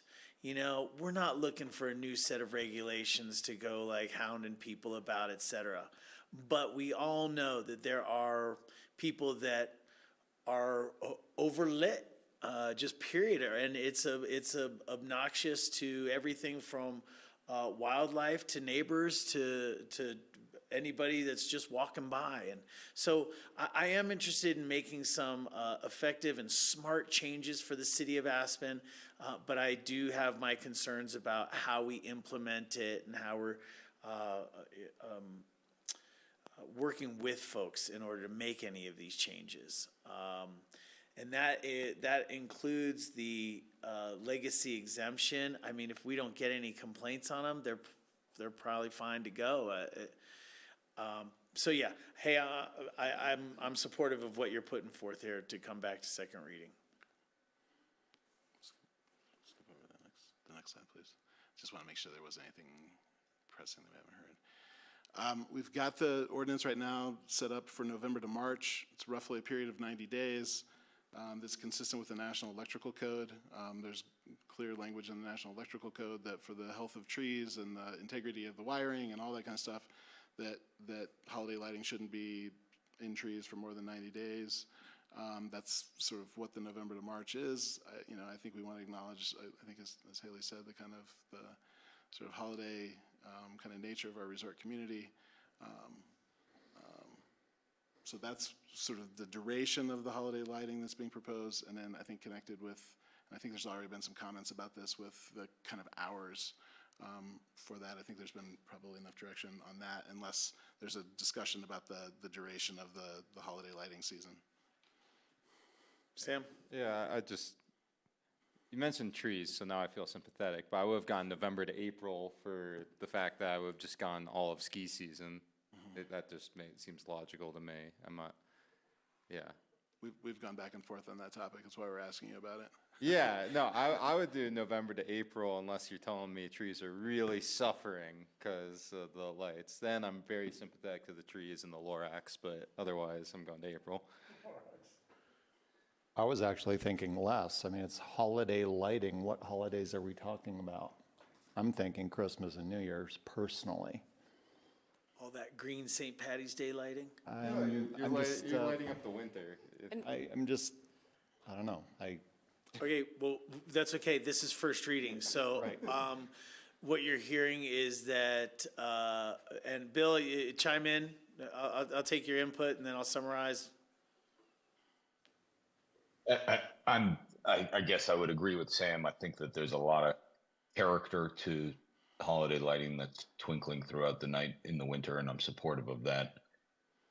I'm still really getting a lot of indigestion over the legacy exemption stuff, and I want to ask each of you, other councilors and mayor, how you would feel if you got a complaint about the exterior light on your building and you had to spend thousands of dollars to retrofit a light fixture, even though you had that light installed under a current code. It's not fair. It's not right. What if someone told you your car is no longer compliant and you got to ditch your car and throw your car in the trash? This is not an appropriate behavior for a government to do, to make one set of rules and then change the rules and apply them retroactively. This is dangerous. It's illegal. I think it will be challenged. I hope it gets challenged if it's passed. It's terrible behavior in my mind. Can I respond? Yeah, if you have a response to that. Bill, again, this is just complaint driven.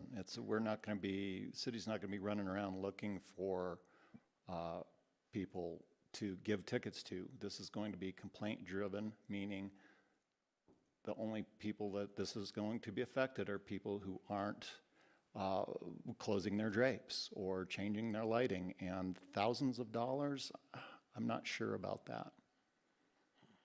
Yeah, it's so you got one neighbor who's complaining to you, and you're doing nothing wrong. You've Bill, had this is everything first installed reading. under the current code. Bill, this is first reading. We're not going to debate this tonight. It's probably later where you are than it is where we are, I think. So let's move through this. We understand that for second reading that you will have a question. That is an amendable item in our second reading. So you've given us food for thought. We will all be thinking about it, and we'll come back to second reading with that in consideration. Thank you. So so the holiday lighting is seasonal. You don't mind it. You were saying that Sam's suggestion of April, even because of ski season, is cool with you. So the answer is yes, seasonally, November to March, maybe it's April, same thing. That's highly amendable at second reading. Yes, and P&Z suggested an amendment for non-residential seasonal lighting hours, if I'm not mistaken, and I agree with their suggestion. Yeah, 11 to 6. And I also said that that kind of made sense to me as well. So the answer is yes, limited seasonally. Is it March? I don't know. Okay. The next question. Yep, we're super close here. Curfew hours. Oh, sorry, no.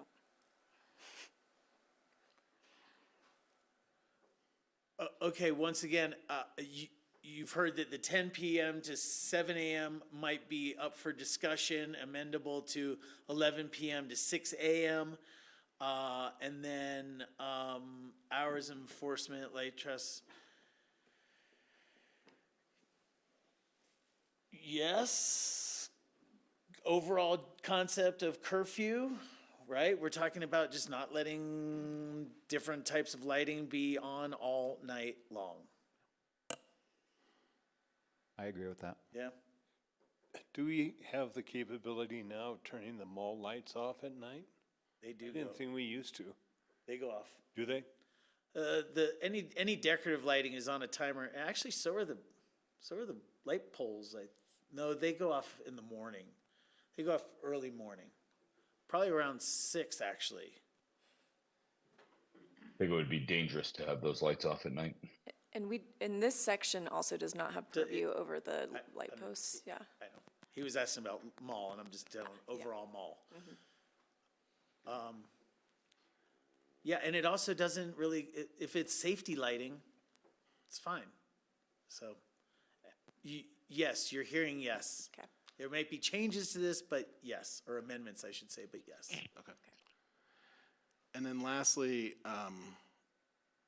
you know, the land use code has long had a prohibition on neon and neon appearing lighting on the exterior of buildings, and also lighting that can be seen from the right of way or from other properties.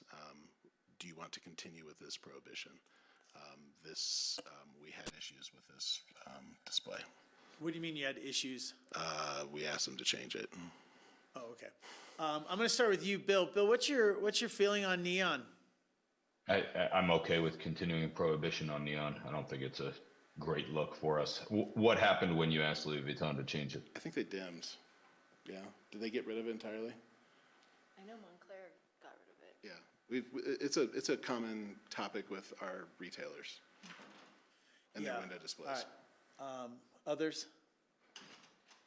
Yeah, I support the continuing the prohibition, and I think Deanna's going to do a good job with CU. Jeez. Not Louis Vuitton, Deion Sanders. Yeah. Never mind. All right. It's late. Yeah, I love the Chris Young song. I think it's okay not having neon in Aspen. John, you all right there? Yeah, I support the prohibition. Yeah, I do too. You know, and it's not neon specific, you know, it's really about anything like this. Yeah, absolutely. Yeah. And then lastly, there was some language that P and Z sort of asked to consider in their recommendation. This is consistent with enforcement language in the noise ordinance, correct? Yeah. Correct. Yeah. So it's just taking the noise ordinance language that's in a different section of the municipal code and applying it to kind of the enforcement for these sort of lighting regulations. What does it say after as follows? Afterwards is the light trespass table, so showing what the limit is. So it's similar to the noise ordinance, this is sort of verbatim, having that language prior to what the limits would be. You know, this is interesting, but this is one of those instances where a complaint turns into a battle. Because one neighbor's description of unreasonably bright or reasonable use of property is subjective. So I appreciate what this says, and this would work between friendly neighbors. But, you know, there are people that will be, this will start a little property war, depending on who's doing it. Because there are people that will not back down from what they paid for, what they installed. Like Bill was saying, oh, well, I could do it before, you know. Suck it. And by the way, there's specific uplighting allowed for flags and flagpoles in this lighting code. And someone starts making complaints, that neighbor's going to go build a flagpole and put a bunch of uplights on it. So,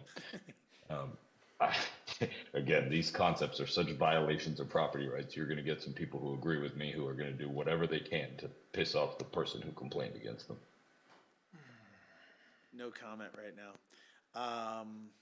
I think that that's direction, and we will come back with a second reading presentation.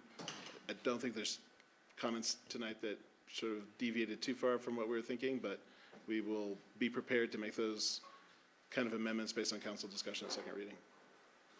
Mayor, I move that we read ordinance 12 on first reading. I'll second. A quick question, sorry. I was just wondering how much it would take to become a dark sky preserve certification. How far off are we from that? For second reading. Yeah, okay. Oh, fine, for second reading, thank you. We will present that information at second reading. Thank you, Mr. Mayor. Works for me. I appreciate it. We have a motion and a second. Any further discussion? Could we have a roll call vote for reading of ordinance number 12? Counselor Doyle? Yes. Counselor Guth? Yes. Counselor Howenstein? Yes. Counselor Rose? Yes. Mayor Tory? Yes. Ordinance number 12, series of 2023, an ordinance of the City Council of the City of Aspen, Colorado, amending the Land Use Code Section 26.575.150, outdoor lighting, relocating outdoor lighting to Section 26.512, and amending other related code sections as necessary within the Land Use Code. I have an additional comment. Maybe there is the potential for some language around resolution. Say you get a complaint and, you know, maybe there's something that we can put in the ordinance that talks about process for resolution. And what I'm thinking of specifically is instead of time frames, just asking for a plan. So if somebody has a complaint and we find it to be in violation of lighting ordinances, giving that person the opportunity for correction and solution without mandating on a timeline or what it may be. I don't know. Like I said, look, I've served for a while. This lighting stuff, this conversation, the reason it's here is because this conversation has gone on in our community for 20 years. I hear that. And it goes back to dark skies initiatives and the like. So I just know how sensitive this is to some people. But once again, I look around and there are just things that are, out of character. A lot of what we're talking about here is about livability and character. So I'm all for some changes. I see things that are egregious uses of light that I don't care for, but at the same time, I'm sensitive. I understand what Bill's saying about people changing. Lighting, it's not the easiest thing to swap out or make changes. It's easy to turn off, but sometimes that's not the best solution either. Anyway, I think that maybe there's a pathway there for making this amenable. I just want to say real quick on that note that I think going to some previous complaints and like sort of playing a game, war games of how it would play out might lead you to an answer on how to get to that resolution. Perhaps. Yeah, there's definitely something to be learned from those in all cases, because some have been nasty. I'd like to move that we approve ordinance 12 on first reading. Second. Thank you. We have a motion and a second. Further discussion or request for second reading? Could we have a roll call vote for ordinance number 12 on first reading? Counselor Doyle? Yes. Counselor Guth? No. Counselor Howenstein? Yes. Counselor Rose? Yes. Mayor Tory? Yes. We will find the first available moment on your future agendas to locate second reading. Thank you so much. You know, guys, this also has the ability for us to work on this more. If this comes back to second reading and there's not a majority that is comfortable moving forward, we can continue to look towards the ability to amend after continuance. So, I mean, you know, we have time to work on this. It's only taken us 4 years to this point, so what's another 2 weeks? But thank you. This is something that our community has been asking for. Thank you. Thanks. That'll move us down to public hearings. This is ordinance number 13. This is 104 and 108 Midland Avenue. Is she keeping hers here? Is she keeping that here? No, this is mine. Oh, I'm short and sweet. Well, maybe oh, not sweet. that doesn't. TikTok, really? TikTok? TikTok. Oh, Ted. No, I'm not. I've lost my tolerance to these meetings. Like, I get tired now. Okay, I'm Sarah Adams with Bend & Adams, representing the owners of 104 and 108 Midland Avenue. Tonight, we are requesting a minor plan development amendment.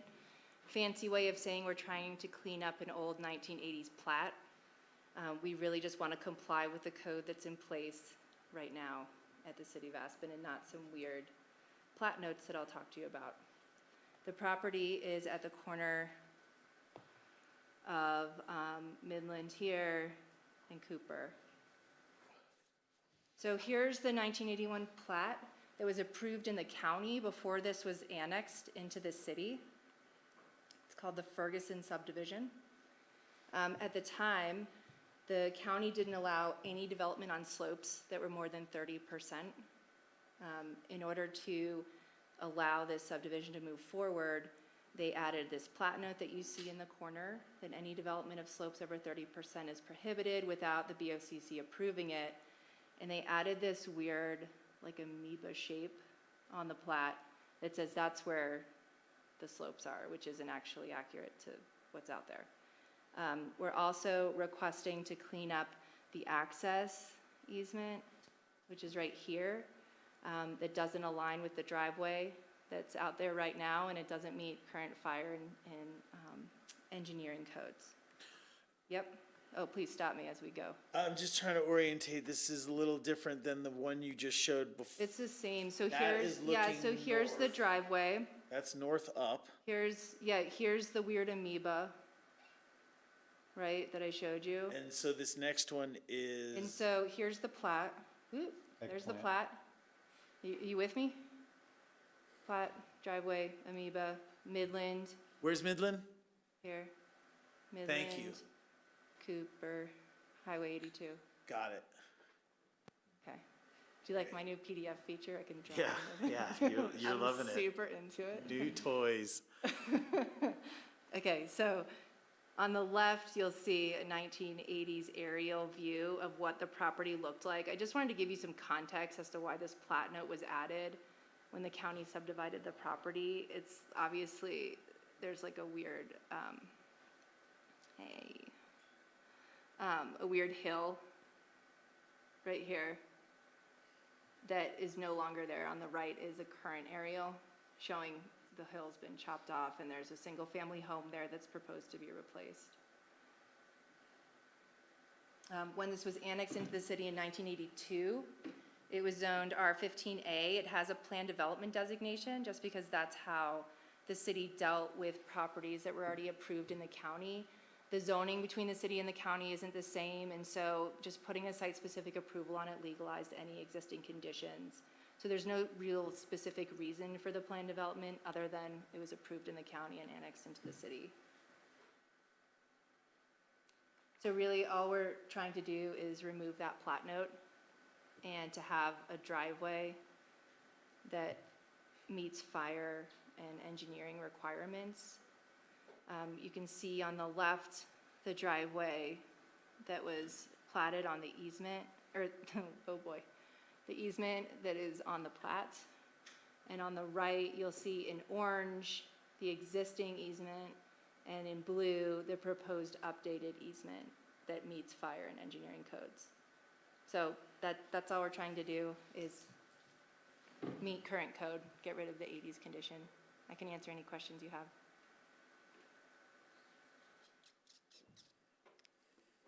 Big thank you at the end. I guess I have a couple quick questions. Heart. And forgive me because I did not see the conditions listed in the ordinance. But if we're removing the statement that says something about the development of slopes over 30%, what are we removing here? Are we removing the clause that says you have to go to the county commissioners? It's just that you have to go to the BOCC. The city code has regulations for slopes. There's significant setbacks on this property. So you're not really changing how it will be developed. It's just removing the requirement to go to the BOCC, which would be really weird, or city council to get approval for the development. It's just being subject to the current codes, which cover this now. It didn't in the 80s. I mean, just for fun, I'd love to send it to the Board of County Commissioners. Yeah. Yeah, give them something to play with. It does not increase the developable FAR on these lots. No, all of that's subject to the current city code. So there's reductions for lot area for the slopes. We have to meet all the setbacks in the city. We have to meet any of the zoning requirements. This doesn't allow more development for this property. It's just less process. All right. Kind of like a bookkeeping error. Yeah, it's a cleanup. Any other questions? This is a public hearing. I'll open the item, ordinance number 13, 104 and 108 Midland Avenue for public comment. Are there any members of the public that wish to comment on this item? Seeing none, I will close the public comment portion of this hearing and bring it back to council table. I move to approve ordinance number 13, series of 2023. I'll second. I'll second. Third. We have a motion, a second. Further discussion? Could we have a roll call vote for ordinance number 13? Counselor Doyle? Yes. Counselor Guth? Yes. Counselor Howenstein? Yes. Counselor Rose? Yes. Mayor Tory? Yes. Thank you. Sarah, your art skills are incredible. Wow. Wow. It shows. It shows. Money well spent. Thank you very much. I expect next time to see you with a watercolor tool instead of a pen. Exactly. I would much prefer that. Have a good night and have a good day tomorrow. Yeah. Thanks, Ben. All right, we're on to action items. The first one is resolution number 119. This is regarding West End stop signs. Stop signs. Oh, my God. Where's my 4-hour hat? You didn't bring it, did you? That's why you're Happy getting birthday, the Sarah. Staring up.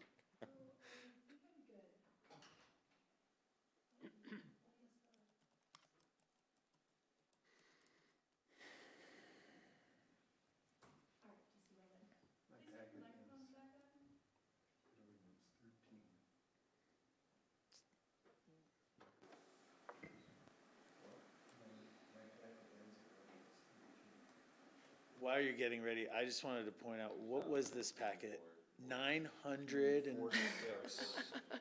76. 76 pages. Nicole, thank you for keeping it under 1,000. It wasn't my doing, but Well, I give you credit anyway. thank you. Yeah, right on. Yeah, it took me 2 sit-downs to get through it. Me too. Yeah. Yeah, this was a couple days of reading for sure. All right. All right, let's jump into it. Hi, I'm Carly McGowan. I'm a project manager with the engineering department. I'm here with Trish Aragon, our city engineer.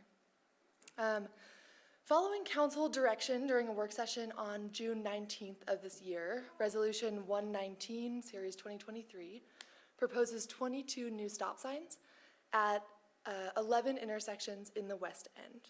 These proposed stop signs will create all-way stop controlled intersections at, like I said, the 11 intersections that are shown here on this map. So we've got existing stop signs in the West End shown in red. Proposed stop signs are shown in blue. The intersections have been chosen based upon council direction during the work session on June 19th to add stop signs in appropriate locations in the West End. All intersections in the West End will become all-way stops besides intersections on bike pedway corridors and on 3rd Street and 5th Street. These corridors are utilized by buses as well as emergency services. These stop signs are not warranted by the manual on uniform traffic control devices, but can be approved by council resolution. Can I answer any clarifying questions? And I'll jump back to the map for the sake of discussion. Yeah, not a problem. I had one question I'll start off with. You know, when we were discussing this, it was council's desire just to impact traffic in the West End as positive we could for safety, number one, but also just for that ease and convenience. So my question to you is, did staff get together and say, okay, these are maybe the other intersections where we want to go four-way? The ones that really jump out to me are on 3rd and 5th, where north-south was no stop signs, so it was like 3 or 4 blocks of unstopping traffic that was causing people to get off Main Street and they're like zipping down. Did you guys look at this and say, hey, you know what, this is a good space for these? Or did you look at it and go, well, council said to put up stop signs, so we're putting them up all over the place? Or like, what was your thought process that you brought these specific ones back to us? It was we'll call it a combination of both of those. We said, let's look at all intersections and then remove anywhere that a stop sign would be impacting emergency service access, critical bus route, or cyclist safety. Are there any suggestions for removing stop signs? We did not look at removing stop signs. That's all my questions. Sam? So as more comments, I solicited Mike Triplett of the West End Pedestrian Safety Group. He's the leader of that group. And what you told me, which I more or less agreed with, was the stop signs were desired 2nd through 5th Street, was it Bleecker, Hallam, Francis, and Smuggler. And that's like what basically was the desire from him. And it made sense to me, not that just it was his desire. So I would say that's what I would look for, and I think all the other stop signs are necessary, and I think the stop signs north of Smuggler are especially unnecessary. So that's the confine of what I would look towards putting stop signs at. 2nd through 5th, Bleecker, Hallam, Francis, Smuggler, call it a day on stop signs. You are saying that north of Smuggler is unnecessary because... Well, I didn't say why, but I will say why now. That I just think we're talking about pedestrian safety in the West End. This is more catered towards stop signs for pedestrian safety during the 3 to 6 p.m. hours of the day, and cars are not going north of Smuggler, generally speaking, after that's not like a general traffic pattern. Bill? Thanks, thanks Carly, thanks Trish. I'm supportive of this. This is generally what we've asked for. I think it will make a difference. I do disagree with Sam on the stuff north of Smuggler, only because I'm very familiar with Gillespie and have seen cars moving quite quickly along Gillespie. So I think if we're doing it elsewhere, we may as well do it there. I did want to ask, it's quite small on my screen, but I think that I'm seeing that 4th and Hallam has been left with no proposed new stop signs, but you mentioned only 3rd and 5th being the corridors. Could you explain the logic behind that particular intersection? Certainly. 3rd, 5th, and then the bike pedway corridors have been, we're not proposing any new stop signs on any of those corridors. And in the case of Hallam and 4th, that's a ped bikeway. I see. So actually, now that I'm looking at it more carefully, nothing along Hallam. So not on 2nd, not on 4th, not on 6th, right? That's correct. Right. Okay, well then I guess my last comment would be I would suggest we add them along that corridor as well. And even as a frequent user of that bike corridor, I think that the rhythm of expecting 4-way stop signs at all intersections makes a lot of sense and is logical to people as they're coming through the neighborhood. So I think it will improve the safety. And as we all know, we have a provision in our code that bikes can kind of roll through stop signs if no traffic is present. So I would propose we add more along Hallam. Thanks, Bill. Other comments, questions, remarks on Bill's making somewhat of a request? I mean, there's another way to handle it is to say move forward with what's suggested here with an eye on the intersections that he's talking about. But does anybody have any input? Ward? Yeah, I don't think it's warranted, so I don't support it. All right. I'll support this moving forward. I think it's got to help the situation in the West End, and we've got to do something.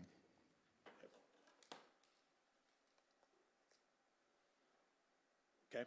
I'll support this as well. I want to respect Bill's comments, though, and say that, yeah, let's keep an eye on it. Let's see what happens, see what neighbors talk about, see what we feel like on those specific intersections that he was talking about. If there's nothing else, guys. Well, given that this has to be approved by council resolution, given that the manual or whatever doesn't support it, I would make a motion to approve Resolution 19 with the amendment that stop signs at Hallam and 2nd and Hallam and 4th and Hallam and 6th be approved. Can I mention one thing about how? Hang on, let me wait and see if there's a second for that.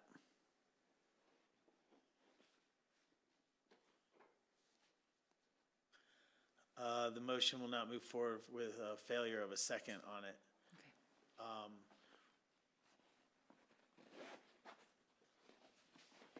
I'll go ahead and make a motion. I would move to approve Resolution 119, which is for the addition of 22 stop signs in the West End. There's my motion. I'll second. I'll second it. Thank you. I have a motion and a second. Further discussion? Further discussion for me is to look at those other intersections that Bill brought up tonight, and, who knows? If we put up these other ones, we might be like, you know what? Yeah, would feel better with more. So I just ask that you look at it. With that, could we have a roll call vote for resolution number 119? Counselor Doyle? Yes. Counselor Guth? Yes. Counselor Howenstein? No. Counselor Rose? Yes. Mayor Tory? Yes. All right, thanks for bringing this back to us. Really appreciate it. We're all struggling, and we're really trying to find out what we can do to increase safety, number one, but also just respect for the neighborhood as well. So hopefully this is a small step in the right direction. Thank you, guys. Thanks. Council, that'll bring us down to our last item on our agenda this evening. This is the board and commission appointments. We're going to go through this board by board. As you all know, we typically will just kind of talk about this and see if there's any areas that we need to speak to, but we want to be on the record with this, so I'm going to go through these real quickly. For the APSHA board, we had one regular member reapplying. That was Carson Schmidt. That is a joint county member. Is there support for Carson being reappointed to APSHA? Yes. Yes. Yes. Yes. Thank you. ARC Advisory Committee, it says here 2 regular city appointed members. I thought it was only 1, but going off of 2 regular city appointed members, we had Candace Cross, who is reapplying, who is already serving and wants to reapply. And then we did have another applicant, Anthony Green, that did show up, and he applied actually for 2 boards, but as he said in our meetings, he is looking for a way to be involved. He does use the ARC, or has used the ARC, and he does or has used the Wheeler Opera House, and felt like those were committees that he could get on and start participating in the community. He is a longtime resident. So let's start with Candace Cross. Is there support for reappointing her? Yes. Yes. Yes. No. That's 4-1, so Candace will be reappointed. And then Anthony Green, is there support for putting Anthony Green on the ARC Advisory Committee? Yes. Yes. Yes. Anthony Green will also. Building Code Board of Appeals. We have, this one was confusing. 7 regular members because they are all expiring this year? Yeah, I believe we reappointed all of them at the same time, so they're all expiring right now. But they're not all just city appointees. This involves the county also, doesn't it? I don't think so. Does Board it? of- Don't believe so. Building Code Board of Appeals. No, I don't think so. I think it's just All right, well, nonetheless, what's in front of us now is 2 reapplying, Sarah Broughton and Greg Woods, and 1 new application, Stuart Bohart. I thought he also applied for maybe another board, but nonetheless. I don't think he formally did, Tori, but he mentioned during his interview that he would do other things, and Wheeler might be a good fit for him. And All right, based on his background, I agree. okay. So Sarah Broughton, is there support for Sarah Broughton being reappointed? Absolutely. Yes. Yes. Yes. Yes. Greg Woods? Yes. Yes. Yes. And then I don't know how to handle this because the other 5 are still there. No, I think there's only 4 other. I think they had an open spot. If I wrote it down correctly, there's room for Stewart to be on the board without it like kicking anyone else off. There is, but if I'm not mistaken, Jim said that he couldn't be on 2 different boards, at least one of these. Yes. He can't be on 2 of, and I think he's really worth considering for the Wheeler board. All right, we'll leave that one. We'll come back to that when we get to the Wheeler then. Commercial Court and Lodging Commission, we have 2 members that reapplied, and we had 1 that did not, we had another application, but was not available for the interview. Terry Butler, is there support for Terry Butler returning to Commercial Court and Lodging Commission? Yes. Yes. Yes. No. Terry, I think that was 4-1. Charles Cuniff? Yes. Yes. Yes. Yes. So Terry and Charles will be reappointed. Grant Steering Committee. We had 1 applicant for 1 position. Tracy Anderson? Yes. Yes. Yes. Yes.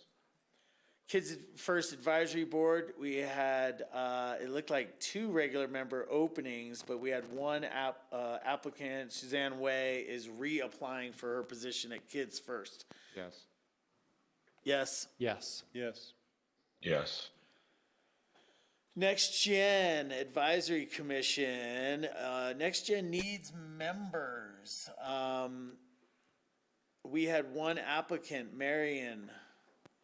Yes. Yes. No. No. Yes.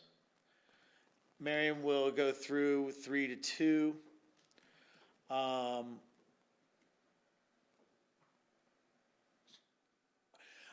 I'll make a comment here. You know, Marion shared with us her limited residency here in Aspen. I'm not sure that she understands what Next Generation is about and what it needs.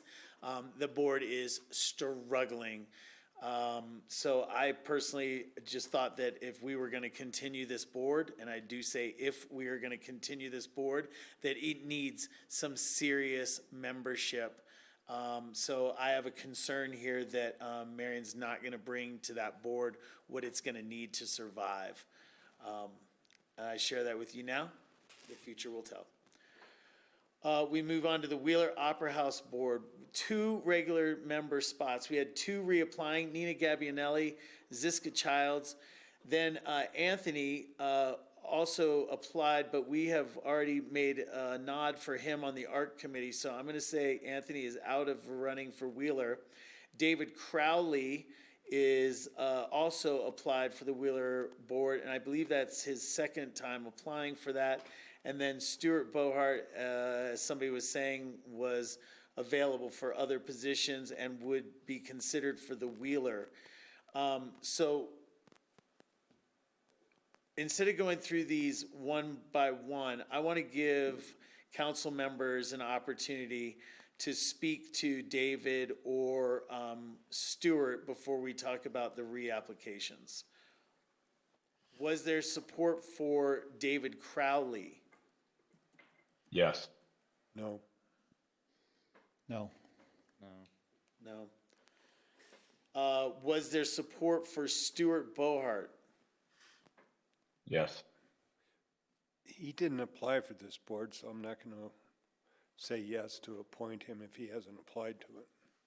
Thank you. I said yes for Board of Appeals, not this board. Okay. And a no here. No. So that brings us down to our reapplicants. We have Nina Gabbianelli. Is there support for Nina being reappointed to the Wheeler Opera House Board? Yes. Yes. No. That was 4-1. I didn't hear you. It's because I didn't vote. I'm really conflicted about these next 2. And I would like to have a little bit of a discussion on, I know the hour is late, but both of these applicants have extensive experience on the Wheeler board. Their knowledge is really beneficial, but they were, in my estimation, hostile and not satisfied at all with the direction of the Wheeler board. I would love to see them continue, but I would like to see them direct their energies to improving and to working with the city to overcome the objections that they expressed, but at the interview, but made no mention of them before the interview. So the my approval for either of these would be that they direct their energies in a positive direction.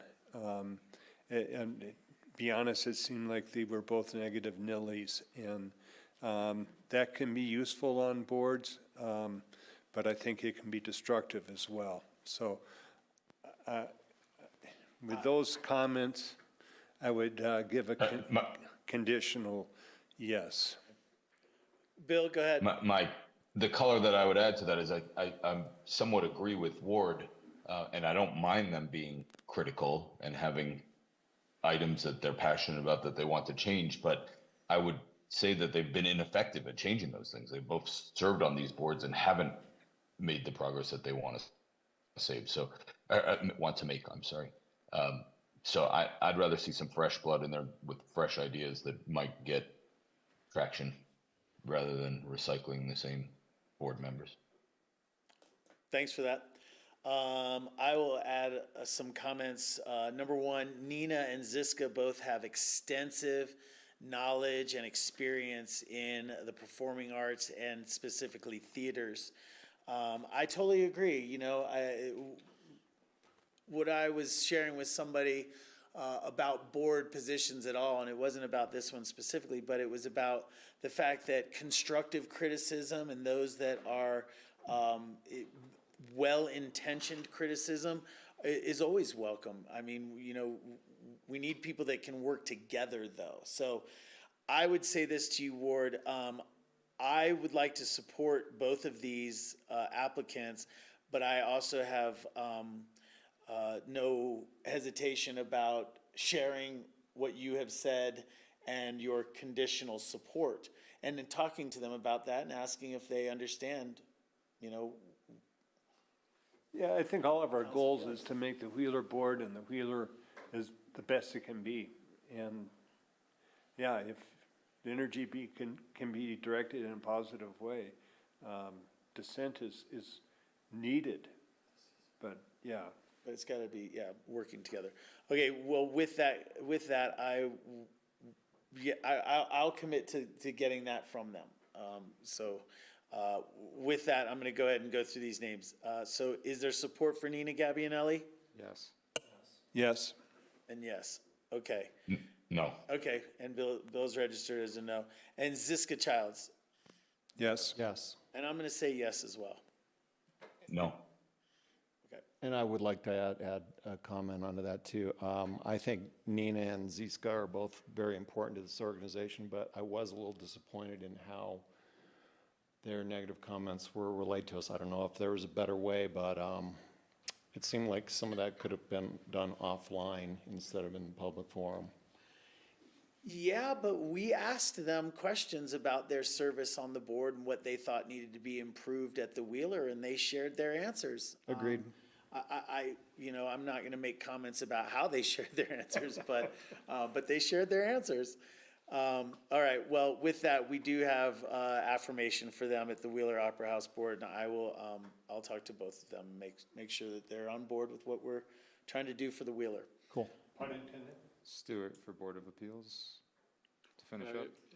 If you could go back to the Board of, Building Code Board of Appeals for a second. Stuart Bohart and Sarah Broughton and Greg Woods all did apply. This is an unusual board for the city, although it's similar to the Wheeler in certain respects, is that you don't have to be a resident of the city. You can be a resident of the county to serve on this board. They all were apparently, all 7 members apparently were expiring in July of this year. Mr. Benden reapplied and a Jay Clark applied.